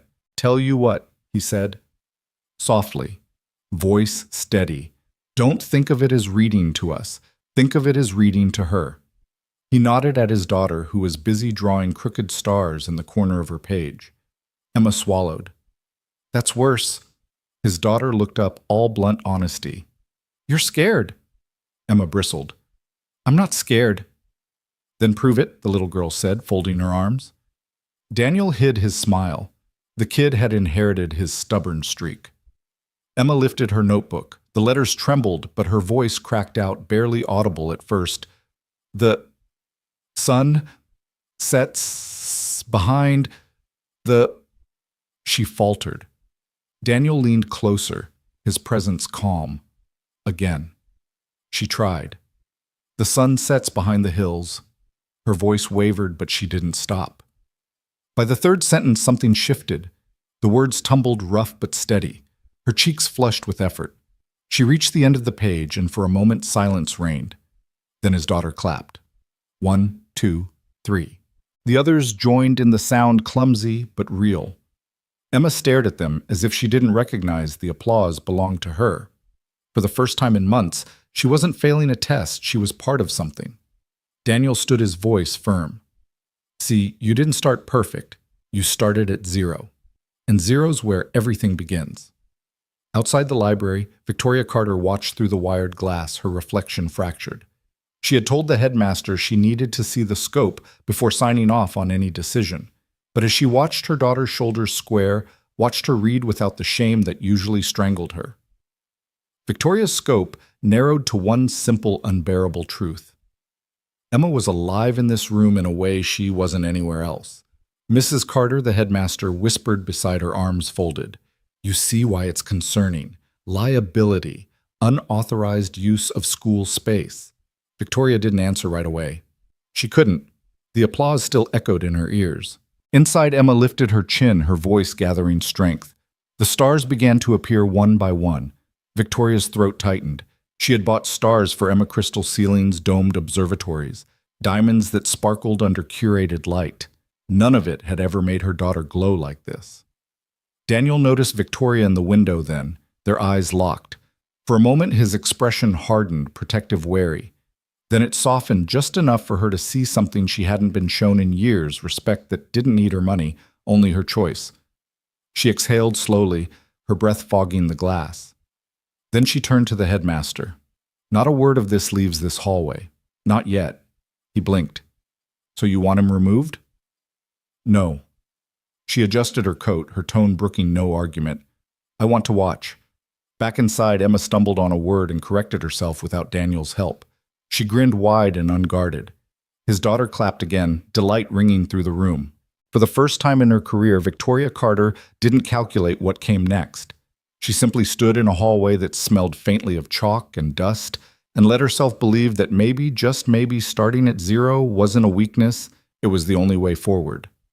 By the end of that week, whispers about the secret study circle weren't whispers anymore. Ridgeview was a hothouse of gossip, and Emma Carter's sudden change, her eyes brighter, her hand darting up in class more often, was fuel for every tongue. Teachers noticed too. When Ms. Franklin returned a graded essay with a red B scrawled across the top, instead of the usual failing mark, Emma nearly forgot to breathe. You've improved, Ms. Franklin said, with a raised brow, as if still suspicious of how. Emma tucked the paper quickly into her folder. Just trying harder, she muttered. In the East Wing library, the circle of chairs filled faster each day. Luis had started showing up before Daniel, dragging the heavy desks into place with a muttered, might as well get it over with. Priya brought thermoses of tea for everyone, setting them down with shy care. Emma arrived early too, her notebook clutched like a talisman. That Friday, Daniel leaned against the whiteboard, arms crossed. His daughter twirled on one of the chairs, humming. Today, Daniel announced, we fail on purpose. Luis groaned. What kind of twisted pep talk is that? You're going to stand up here, each of you, and make as many mistakes as possible, Daniel explained. Mess up words, miss questions, say the wrong answer, and everyone else will clap for you because failure is practice. No shame, just steps. Emma stared at him like he was joking, but one by one the others tried. Luis purposely butchered a math problem, the wrong numbers tumbling out, and Priya actually clapped until her palms turned pink. Priya herself mispronounced 3 words in a row, and Emma found herself laughing not cruelly, but with relief. When it was Emma's turn, her knees shook. She stood in front of the circle, clutching her notebook. Okay, she said, voice wobbly. Abraham Lincoln was the first president of the United States. Luis booed loudly, then clapped even louder. Priya giggled. Daniel's daughter shouted, "Good mistake!" Emma bit her lip, then blurted, "The capital of France is Madrid." The circle erupted in cheers. Something in her chest cracked open. She threw her arms wide and shouted, 2 + 2 = 5. The kids roared with laughter, pounding their desks. For once, Emma didn't feel like the butt of the joke. She was in on it. Daniel raised his hands for quiet. See, failing doesn't kill you. Fear of failing does. Every test, every essay, every answer, start at 0, fail forward. That's how you learn. Emma sat down, cheeks flushed, heart hammering, but not with shame, with something closer to joy. Later that night, at the Carter mansion, Victoria returned late from a board meeting. She found Emma in the kitchen, hunched over her notebook, muttering equations under her breath. The marble counters glowed under recessed lights, but Emma's world was the lined paper in front of her. "You're studying," Victoria said flatly. Emma didn't look up. "Yeah, with him." Emma's pencil slowed. "With him. With them." "It's not what you think." Victoria crossed the room, heels sharp against the tile. She placed her manicured hand over the notebook, forcing Emma to meet her eyes. "You are a Carter. Carters don't start at 0. We buy our way past it." Emma jerked the notebook back, her voice trembling. "Then maybe I don't want to be a Carter." The words hung in the cavernous kitchen like a bell strike. Victoria's breath caught, but her face hardened. She turned sharply, leaving Emma alone with the quiet hum of the refrigerator. In her bedroom that night, Emma clutched the notebook to her chest. She remembered the roar of laughter in the library, the applause after every mistake. She thought of Daniel's calm voice. Fail forward. For the first time in her life, she chose. She chose 0. And she didn't feel small at all. The summons came on school letterhead, polite font, sharp edges. Daniel found it taped to the handle of his mop bucket when he rolled it out of the supply closet. That afternoon. Please report to Principal Hayes' main office, 3:10 p.m. No signature, just the building's crest and a line that might as well have read, "We saw you." He folded the paper once, then again, then slid it into his back pocket. When he looked up, Emma was in the library doorway, green notebook tucked under her arm. "You got it too?" she asked, trying to sound bored and failing. He shook his head. "Just me." Her jaw shifted. "Then I'm coming." "No," he said, gentle but immovable. "You're writing." "Daniel." He reached out and touched the cardboard sign on the wall. "Start at 0 like it was a light switch. You can't stop a room from changing when people in suits walk in," he said. "You can decide whether the work changes." She swallowed. "What if they shut us down?" He held her gaze a beat longer than was comfortable. "Then we write in the margins." At 3:10, the main office hummed with the end-of-day chaos, phones ringing, a secretary shuffling bus passes, the machine by the door spitting late slips like white confetti. Principal Hayes' tall khaki-stiff tie, a shade too proud, stood in his doorway with a folder under one arm. Beside him, the head of facilities leaned on the counter, like he owned the building because his keys could open any door. Ms. Delgado, guidance counselor, had a seat near the ficus and looked like she would rather be anywhere else. Victoria Carter did not sit. She stood at the window, arms folded, face set, watching the dismissal traffic crawl. "Mr. Cole," Hayes said, stepping back to allow Daniel into the office. "Close the door, please." Daniel did. The latch clicked tidy and final. "This is a courtesy meeting," Hayes began, flipping open the folder. "You've been volunteering informal academic support to students during non-instructional hours." "Working with them," Daniel said. He didn't sit. "Working," Hayes repeated carefully. "Without authorization, without certification, without a curriculum approved by this institution. We have to consider liability. Kids from my caseload are in that circle," Ms. Delgado said quietly, not looking at Victoria. "They are safer in that room than in most places in this building. It's not a club, it's a lifeline." Facilities coughed. "We got concerns about an employee using the East Wing for anything but custodial duty. Insurance, too. And there's the matter of optics," Hayes added, and the word hung heavy in the air. "A circulating photo of a custodian running what looks like an unsanctioned class. The community." "What community?" Ms. Delgado cut in heat, rising in her voice. "The kids who never see themselves on the brochures?" Hayes's look told her to fall back. Victoria's expression didn't change. She might as well have been carved from the window frame, except Daniel saw just for a second the way her fingers tensed against her elbows. "We are placing you on temporary suspension from any mentoring activity," Hayes said, at last, voice turning official. "You will continue in your custodial role. You will cease meeting with students, effective immediately. Suspension." Daniel repeated, tasting the word like a chipped tooth. He nodded once. "Understood." Emma burst in then, because of course she had her ear to the door. The secretary reached too late for the handle. Emma was already there, cheeks flushed, notebook clutched like evidence. "You can't do this," she said. Eyes locked on Hayes, then flicking to her mother. "He's the only reason I'm passing anything," Emma Victoria warned, tone low. "Not here. No, Mom. Here." She stepped further into the office, planting her feet on the cheap carpet like a claim. "You want optics? Here's one.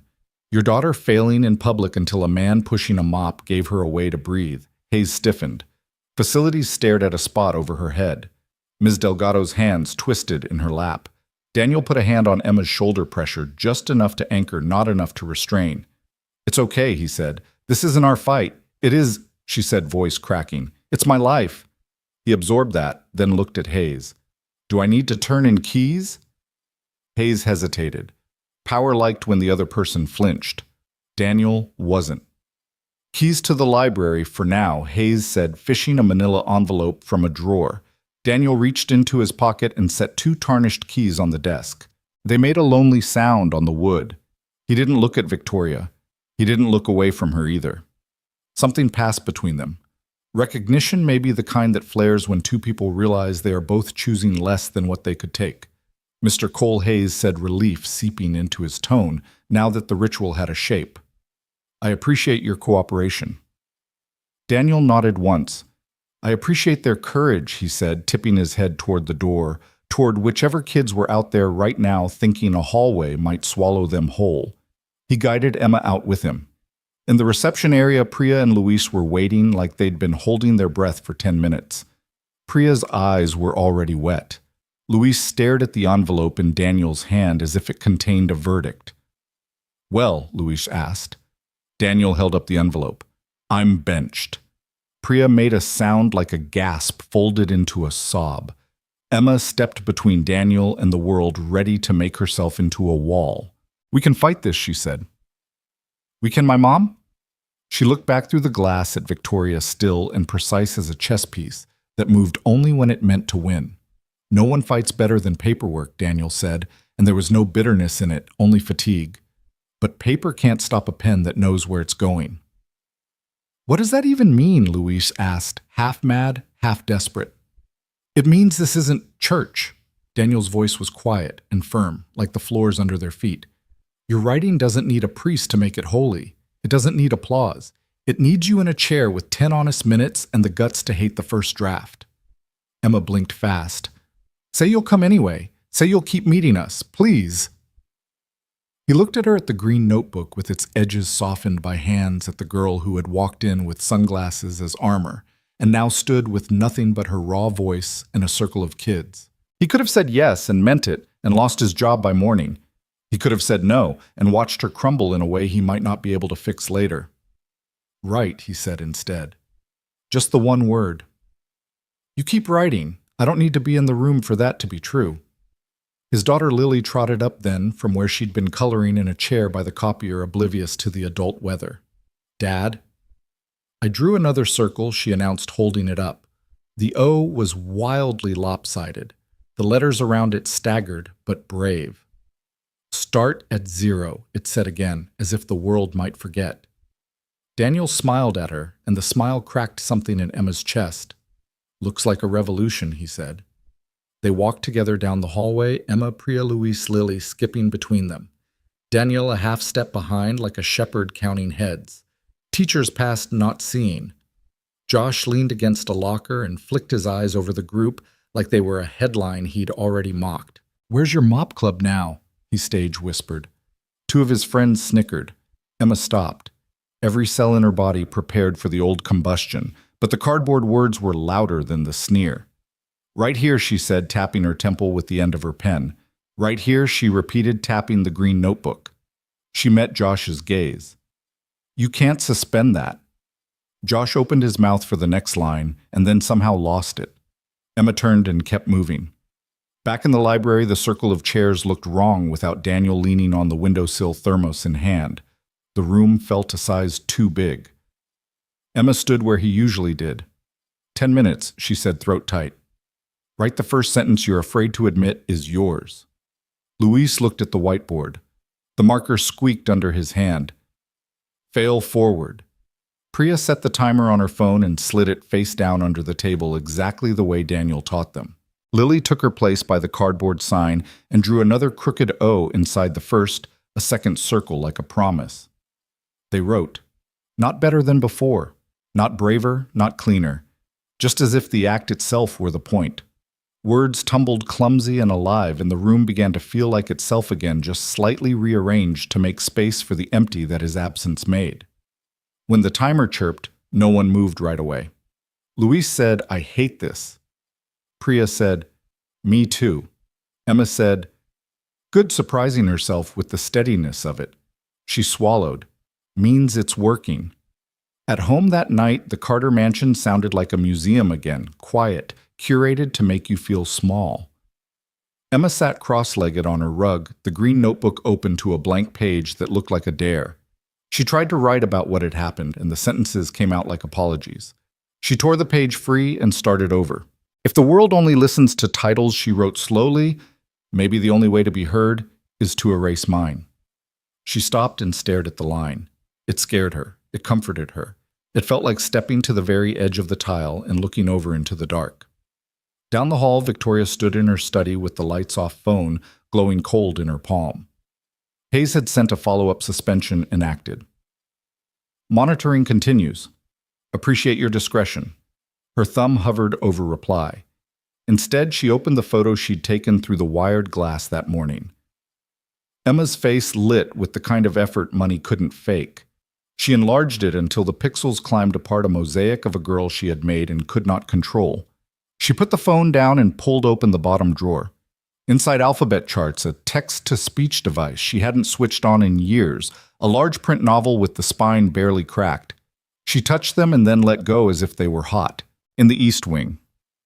Long after the building emptied and the automatic lights cut out, Daniel walked the hallway with a push broom instead of a mop, the old school smell rising in waves. He paused by the library door and laid his palm against the cool glass.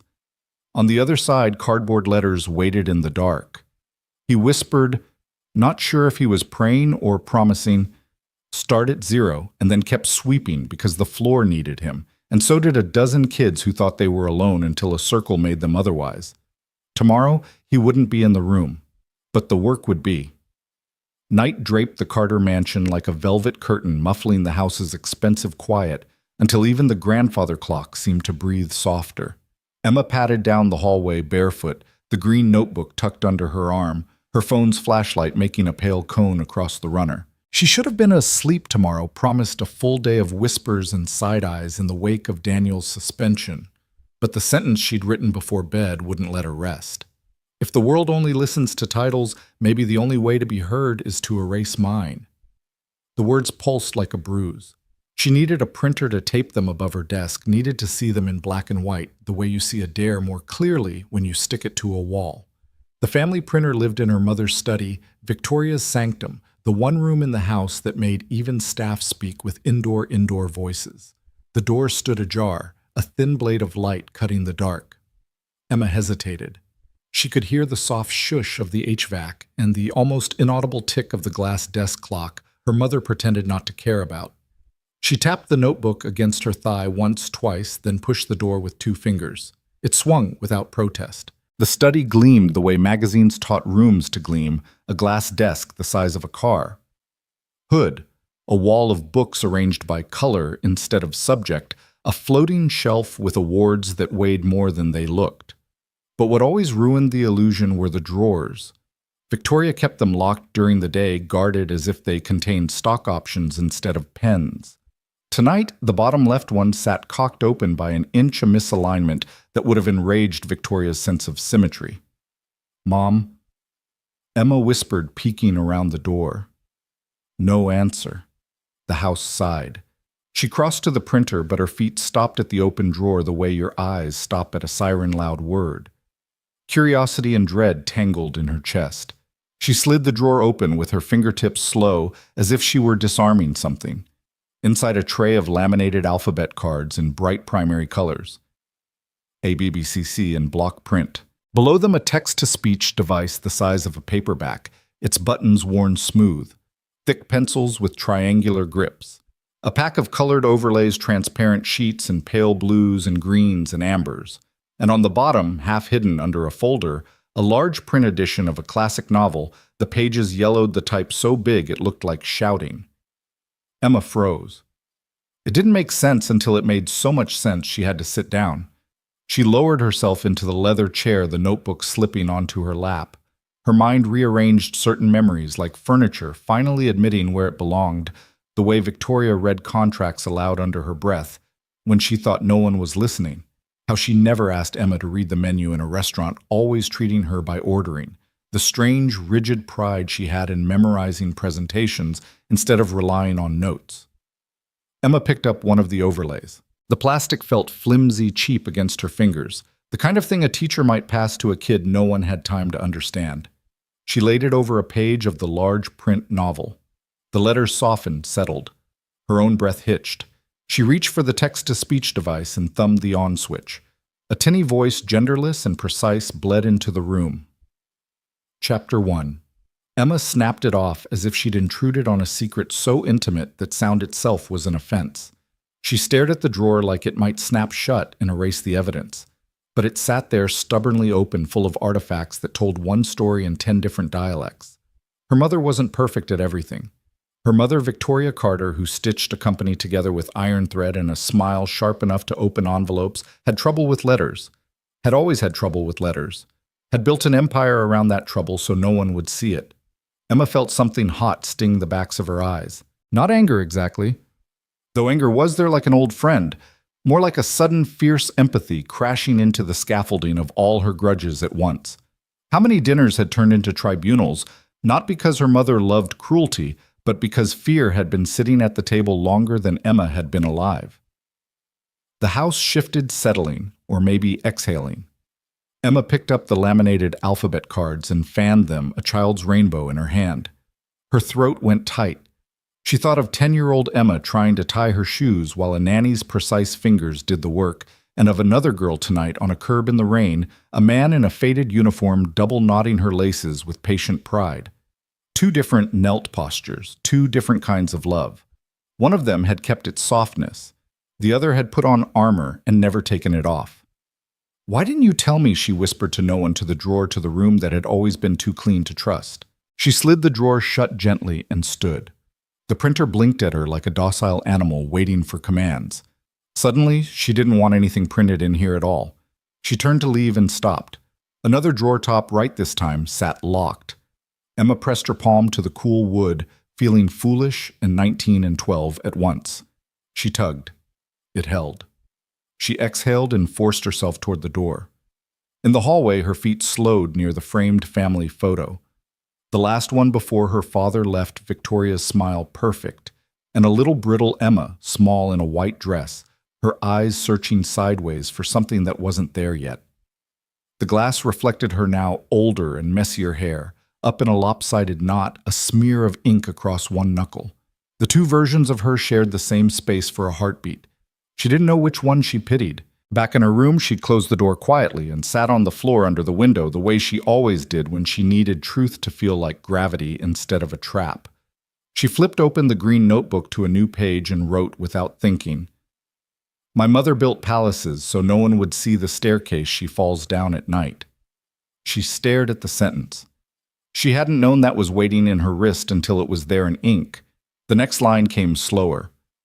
"Maybe she pushed me so hard not because she loved perfection, but because she feared I had inherited her war. Inherited the war." The phrase hit her in the sternum.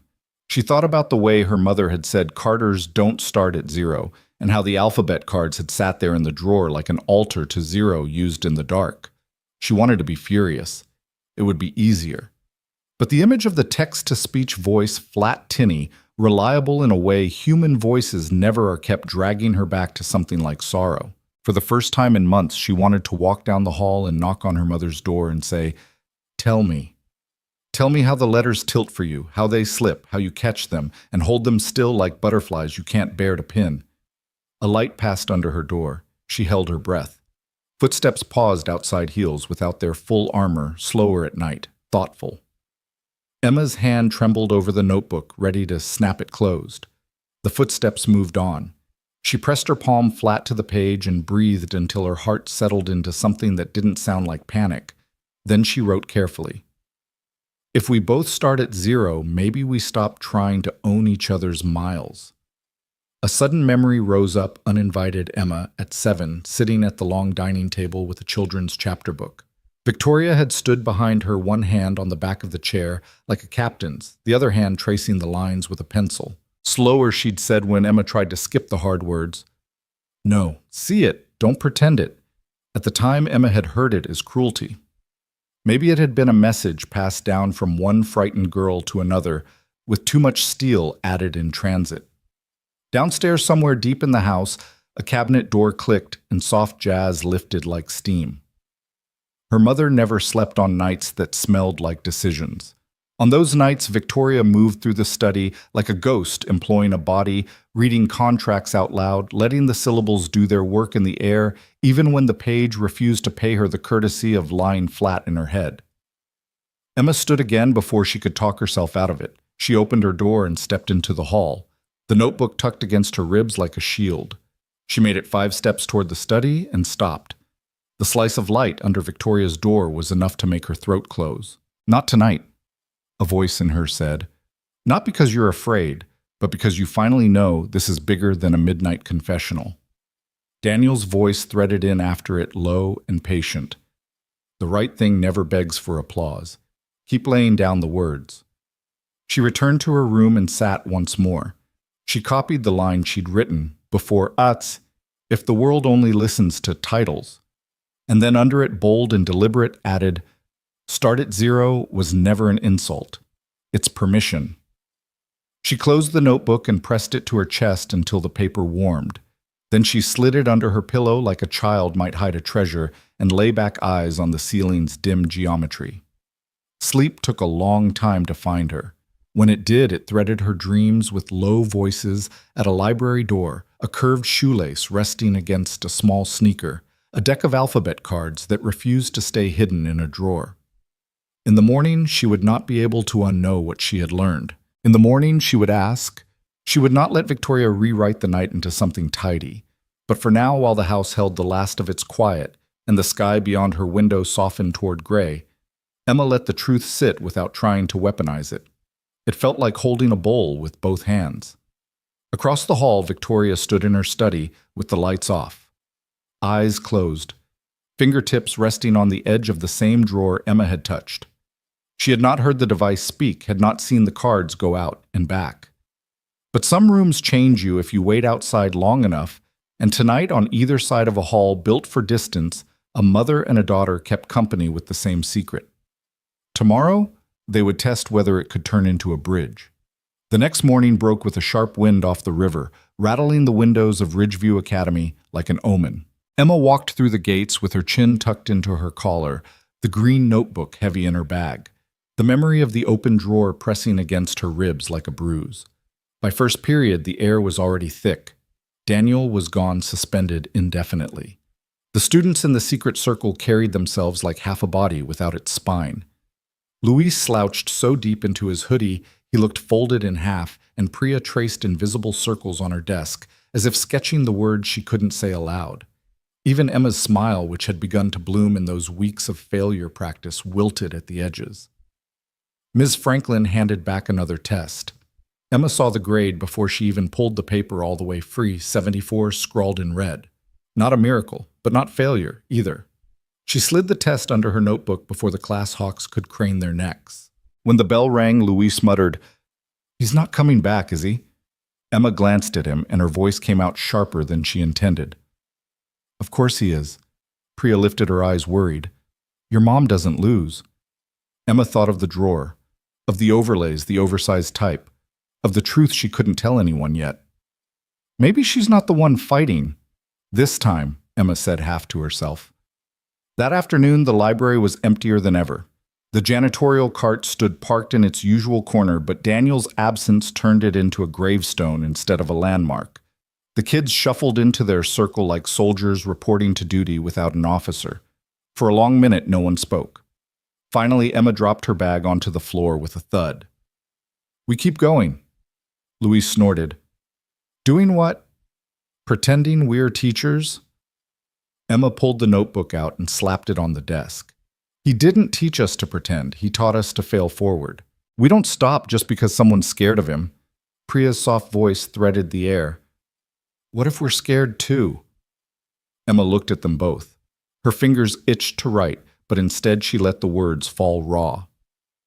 "Then we start at 0. Again." The silence shifted. Not gone, but rearranged.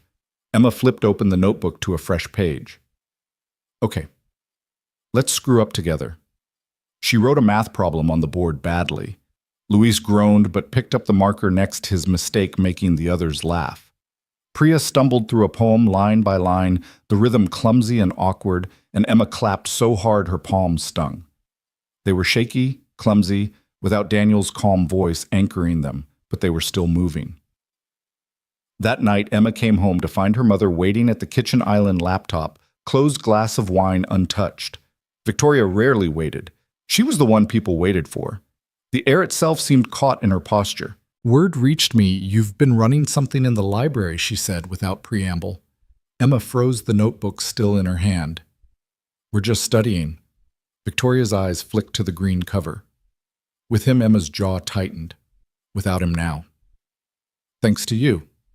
The silence stretched brittle as glass. Victoria finally exhaled, her voice quieter. "Do you even know who he is? That man is not what he seems." Emma thought of the drawer, of secrets people carried so carefully they cut their hands on the edges. "Neither are you," she said. Her mother's eyes narrowed, hurt and anger braided together. "Excuse me." Emma set the notebook down with deliberate care. Her hands shook, but she held her ground. "You act like I'm broken because I don't meet your impossible standards. But maybe you're just afraid I'll see you're not perfect either." Victoria's lips parted, then closed again. Her knuckles whitened on the stem of her wineglass, though she didn't lift it. For a flicker of a second, Emma thought she saw something naked and human pass across her mother's face, but it vanished, replaced by armor. "You don't understand what it costs to build this life," Victoria said finally. Emma's voice dropped. "Then show me." They stood locked across the island, two Carters with different wars coiled under their skin. Neither moved first. Later, alone in her room, Emma opened her notebook again. She wrote one sentence steady, despite her trembling hand. "Zero isn't the absence of power. It's the beginning of honesty." When she closed the notebook this time, it didn't feel like hiding. It felt like sharpening a blade she wasn't ready to use, but knew she would. The following week at Ridgeview felt like walking through molasses. Every class dragged every whisper in the hallway, seemed to circle back to Daniel's name, and Emma carried the weight of her secret like a stone in her backpack. The circle still met in the library, though it wasn't the same. They laughed at their mistakes, stumbled through equations, read passages with clumsy rhythm, but there was a hollow space where Daniel's steady voice should have been. On Thursday afternoon, just as Emma was finishing a particularly messy sketch of a poem on the board, a shadow fell across the glass door. Everyone froze. The handle turned.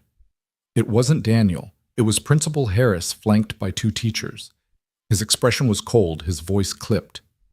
"This stops now." Luis tried to protest, but Harris cut him off. "The library is for supervised study only, not whatever this is." He gestured at the scrawled words and diagrams on the board like they were graffiti. Emma felt heat climb her neck. She wanted to yell that they were learning more here than in any classroom, but the words caught in her throat. The teacher swept the room with suspicious eyes before leaving. Harris stayed a beat longer, his gaze on Emma. "I know you think you're protecting him, but he's gone. And if you keep this up, you'll go down with him." The door shut. The circle dissolved in uneasy silence. That night, Emma lay awake staring at her ceiling, Daniel's words echoing, "The right thing never begs for applause." She thought of the drawer in her mother's study, the overlays, the text-to-speech device, a lifetime of hiding. By morning, her decision had hardened. She found Daniel not at the school, but in the park across from the bus stop where she knew he waited after his shifts. He looked tired, shadows under his eyes, his uniform faded from too many washes. But when he saw her, he smiled the kind of smile that said he'd been expecting her even if he hadn't. "Emma," he said, "you shouldn't be here." "Neither should you," she shot back, then softer. "They're falling apart without you." He shook his head. "They'll be fine. You're stronger than you think." Emma pulled out the green notebook and held it out to him. "Not without this." He didn't take it. His eyes lingered on the frayed edges, then on her. "That's yours now." She clenched the notebook tighter. "You don't get it. Harris is breathing down our necks. My mom." She cut herself off. She wasn't ready to share the drawer yet. "She's making sure you don't come back. And I can't keep holding this by myself." For a long moment, Daniel said nothing. The traffic behind them hummed, a dog barked somewhere in the distance. Finally, he spoke. "Emma starting at zero means carrying the weight until you're strong enough to lift it. You're not supposed to do it alone, but you can't give it back to me either. You have to decide whether to drop it or keep walking with it." Her throat tightened. She wanted him to take the notebook to tell her what to do to fix everything. Instead, he was handing her the kind of choice that burned in your palms. A gust of wind fluttered the pages, and a sheet tore loose, skittering across the sidewalk. Daniel caught it before it could fly away. He glanced down and froze. It wasn't just any page. It was the one Emma had written after discovering the drawer. The sentence stared back at both of them. "My mother built palaces so no one would see the staircase she falls down at night." Daniel's eyes lifted, searching hers. Emma's face burned. "Don't," she whispered. "Don't say anything." He didn't. He folded the page carefully as if it were glass and handed it back. But his voice carried a new weight when he spoke. "Secrets break us more than failure ever will. When you're ready, you'll know what to do with this." Emma shoved the page back into the notebook, her heart hammering. She hated that he saw her secret, but she hated more how relieved she felt that someone else carried even a corner of it now. They sat on the bench for a while in silence. When Emma finally stood, Daniel said only one thing. "Whatever happens, remember 0 isn't where you stop. It's where you begin again." She walked home with the notebook pressed to her chest, the folded page whispering inside it like a loaded chamber. At dinner, Victoria was uncharacteristically quiet, her eyes on her glass of water instead of her daughter. Emma almost blurted everything about the circle, about Daniel, about the drawer, but the words caught on the barbed wire of fear between them. Instead, she said nothing. Later that night, she slid the folded page out, smoothed it flat, and pinned it to her wall above her desk. The words stared back in the dim lamplight palaces. Staircase at night. For the first time, Emma felt like the wall wasn't just decoration. It was a challenge. Tomorrow, she thought. Tomorrow I stop pretending. Friday arrived with an edge, the kind of brittle cold that made every sound carry sharper through the halls of Ridgeview. Emma stepped through the glass doors, the green notebook tucked under her arm, her chest tight with a decision she hadn't dared to say out loud even to herself. The whispers hit her before she reached her locker. "That's her," someone hissed. "The Carter girl who hangs out with the janitor." Emma kept her eyes forward, fingers trembling as she spun the lock. The metal clanged too loud in the hush, and she bit her lip until the copper taste of blood steadied her. Luis caught up to her by second period. His hood was pulled low, his voice pitched tight. "He's not coming back, Emma. Harris is done with him. Your mom, too." "Everyone says he's finished." Emma snapped her locker shut. "Then we're not finished." Luis shook his head. "You're crazy. This isn't just about failing forward anymore. They're coming for us." She glanced down the hall where Harris stood speaking to 2 board members, his eyes flicking toward her like a hawk's. "Then let them come." That afternoon, the circle met again, though the tension pressed heavier than the books on their desks. Priya's hands shook so badly her tea spilled, staining the notebook covers stacked beside her. Luis muttered curses under his breath, eyes darting at the door every time it creaked. Emma stood at the front, notebook open, heart pounding. "I'm done hiding," she said. "We don't need permission to learn. We don't need a teacher to tell us it's okay to fail. We already know." Luis barked a humorless laugh. "And what about Harris? He's watching us like we're criminals. And your mom. You think she won't shut you down too?" Emma's hand tightened around the marker. She turned to the board and scrawled one word in huge letters, 0. "This is where we start, with nothing. They can't take that away unless we let them." The kids stared silent. Then slowly, Priya reached for her notebook. She scribbled down the word 0 in shaky letters, then underlined it twice. Luis rolled his eyes, but he picked up his pen. The air shifted. Not triumphant, not safe, but alive. That night, Emma walked home through the frozen dusk, the notebook heavy in her bag. The Carter mansion glowed ahead, all polished glass and immaculate hedges, but she felt none of its warmth. Her mother was waiting in the study, as if she had known Emma's steps would lead her there. Victoria closed the drawer as Emma entered, though Emma caught the faintest glimpse of the overlays tucked inside. Their eyes met like 2 swords clashing. "You're reckless," Victoria said without greeting. "Do you know how fast one whisper about our family spreads in this city? About me, about you." Emma stood straighter, her fingers trembling but her voice firm. "Maybe that's why you hide everything. Maybe that's why you've been hiding yourself." Victoria's lips thinned. You don't understand what I've had to build, what it cost me. If you knew. She stopped, jaw tightening. Emma's heart hammered. This was it. The line between silence and truth. She stepped closer. Then tell me. For a flicker, Victoria looked almost fragile, the iron mass slipping, but then it snapped back in place. I don't owe you my scars, she said coldly. Emma's throat ached, but she lifted the notebook from her bag and set it on the desk, the folded page with her secret still nestled inside. And I don't owe you my silence. She turned and walked out before her mother could answer. Upstairs in her room, Emma pinned another sentence to the wall. Her handwriting was sharp, jagged. Zero is not the absence of power. It is the choice to begin anyway. She stared at it, chest heaving. Tomorrow, she thought again. Tomorrow, I stop pretending. But this time, the word tomorrow no longer felt like a whisper. It felt like a promise. The flyer went up on Monday, heavy cardstock taped to the main stairwell, under the glare of a trophy case, Ridgeview Annual Speech Contest, Theme, Voice, and Identity. A line of smaller text promised scholarships, a gold-plated plaque, the whole polished future. Students slowed to read it, whispering in clumps, eyes bright with a hunger Emma recognized because it had started to wake in her too. She stood there longer than she meant to backpack strap, digging into her shoulder, the green notebook warm against her ribs. Voice and identity. It felt less like a prompt and more like a dare. She didn't tear off a registration tab. She didn't need to. She already knew what she would say. That night, she spread her notebook and a mess of loose pages across her bedroom carpet. The house murmured its rich, empty noises, the HVAC's soft exhale, the occasional click of settling glass, none of it louder than the sentence she'd pinned to the wall. Zero is not the absence of power. It is the choice to begin anyway. She wrote until cramped fingers forced her to stop, then copied the best parts by hand, then cut entire paragraphs that sounded like performance instead of blood. When the words finally held, they were plain and sharper for it.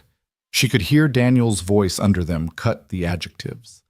Let the sound stand, and Priya's whisper, I heard it, and even Luis's reluctant grunt when a line was true. Yeah, keep that one. The auditorium on contest night was all varnished wood and fake ferns lining the stage, the air bright with perfume and nerves. Parents dressed like weekends at country clubs. Teachers swapped bets with eyes. A row of judges sat behind a ribbon table, their programs held like shields. On the left side near the aisle, Ms. Delgado waved Emma over and squeezed her hand just once, quick and fierce. You've already done the hard part, she said. You told yourself the truth. Emma swallowed. Backstage, other contestants paced and rehearsed, lips moving around memorized promises. She stood very still. The paper in her hands had the shaky crease of something folded and unfolded too many times. In the fifth row, Victoria Carter took a seat picked for maximum invisibility and minimum risk. Not the front expectation, not the back disdain, but center left where you could see but not be seen. Her jaw was set in its usual boardroom line, but a small device nestled in her ear. Emma didn't notice it. Daniel did from his post near the exit sign's red hum. He stayed in the shadow cap, pulled low uniform, too clean for an evening. Lily's small hand was in his. She refused to miss the brave girl's speech, as she'd been calling it all week. When she started to wave at Emma like she was signaling a plane, Daniel gently lowered her arm. After he whispered, "We clap after." Principal Hayes, not Harris. The building only needed one principal, and it was him took the stage and did his careful, neutral welcome, the kind that says everything and nothing. Contestant 1 read an essay about leadership that sounded like a brochure. Contestant 2 told a story about a grandmother that belonged on a Hallmark card but still got a few sniffles. Contestant 3 performed metaphors like tricks, the crowd oohing when they landed neatly. Number 4. Hayes announced Emma Carr. He stopped himself with a professional cough. Emma. Emma walked into the light. It felt like stepping into a kiln. She found the tape X on the stage and planted her feet on it, the paper held loose at her side. For a second, the auditorium became what it had always been to her, rows of faces, measuring the air thick with prove it, and her throat tried to close. She looked out and saw not faces, but small anchors, Miss Chiquia's. Delgado's lifted chin. Lily's hands gripping the seat back like she was bracing for a roller coaster drop, the glint of a tiny earpiece in her mother's ear. "My name is Emma Carter," she began, and the whisper moved like a wind through the room. Carter, that last name, a brand and a verdict. She let it settle. Then she breathed and let the next line cut it clean. "But tonight," she said, "I left the name at the door." Silence tightened, curious now, some of it hostile. She didn't flinch. "I failed a lot this year," she went on, each word placed like a brick. "Not in secret, in public. On tests passed hand to hand like gossip. I failed in a school where my last name could buy me everything except understanding." She didn't look at her mother. She didn't need to. She kept her eyes at the level of the cheap balcony lights where the dust flared like sparks. "A man who wasn't supposed to matter told me something I didn't want to hear. He said, 'If you want to win, start at zero.' I thought it was an insult. Turns out it was permission. Zero is where the noise stops. Zero is where your hands shake and you write anyway. Zero is where you say the hard thing out loud and your voice doesn't break, not because you're fearless, but because you're tired of decorating the truth." She let the line hang. Somewhere someone coughed and then choked it down. "I could tell you a story about a girl with a famous mother," she said, softer now, letting the edges show. "About marble floors and the sound of heels like judgment. About a drawer full of alphabet cards and a machine that reads out loud when the letters won't line up. I could tell you how we both learned to hide just for different reasons." In the fifth row, Victoria stopped breathing. The device in her ear translated her daughter's cadence into clear sound, every pause a rung on a ladder she'd been too proud to admit she needed. "But the story isn't about the name," Emma said. "It's about the work, writing words until they stop lying. Failing on purpose until fear gets bored and leaves. Letting go of applause because winning the moment isn't the same as winning your life." She looked down at the paper for the first time, not to read, but to steady herself. Then she folded it in half and set it on the floor. Her hands were empty now. "If you see me," she said, voice steady as the floorboards, "don't see a Carter. See a kid who started at zero and is willing to start there again tomorrow. See the janitor who mopped more than floors. See the kids who sat in a circle and clapped for each other's worst attempts. See all the names we left at the door so we could pick up our voices." She stepped back from the mic. For a second, the room resisted, muscles clenched against an unfamiliar kind of honesty. Then Priya, dead center, 2 rows behind the judges, started clapping, too loud at first. Then Luis palms like drumheads. Ms. Delgado stood. Lily whooped like she'd just watched someone stick a landing. The applause spread in a wave that found even the polite hands and made them real. In the back, Daniel did not clap right away. He exhaled. The exit sign washed his face in red, and he looked older and lighter than he had in months. When he did bring his hands together, it was with the measured rhythm of someone acknowledging work done right, not a miracle granted.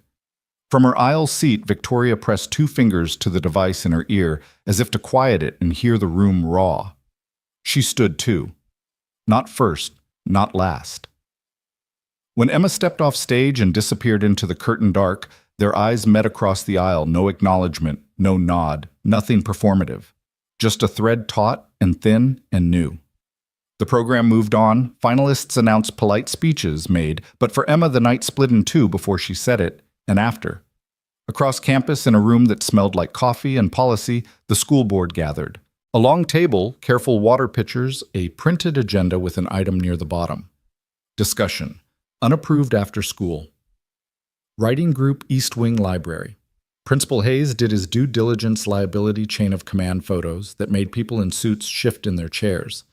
The head of facilities recommended immediate cease and desist. Miss Delgado spoke last from the gallery seats, not quite invited to the table, her voice calm and edged with steel. "They're not breaking anything," she said. "They're building something. If we can't see the difference, that's on us." "Let's hear from the employee," a board member said. The room turned to Daniel, who sat against the wall in his cleanest shirt like a man who'd been called to testify in his own small trial. "I'm not proposing a class," he said. "I'm proposing a corner, a sanctioned time and place where kids can show up with notebooks and not be mocked for failing. 10 minutes on the clock. A room that tells the truth back to them." "A janitor proposing pedagogy," someone muttered. "Meaning to wound." Daniel didn't bristle. "A dad," he corrected quietly. A former teacher whose program lost its funding when writing wasn't shiny enough. A man who knows that if you don't give kids a place to put their fear, they'll find one you don't like.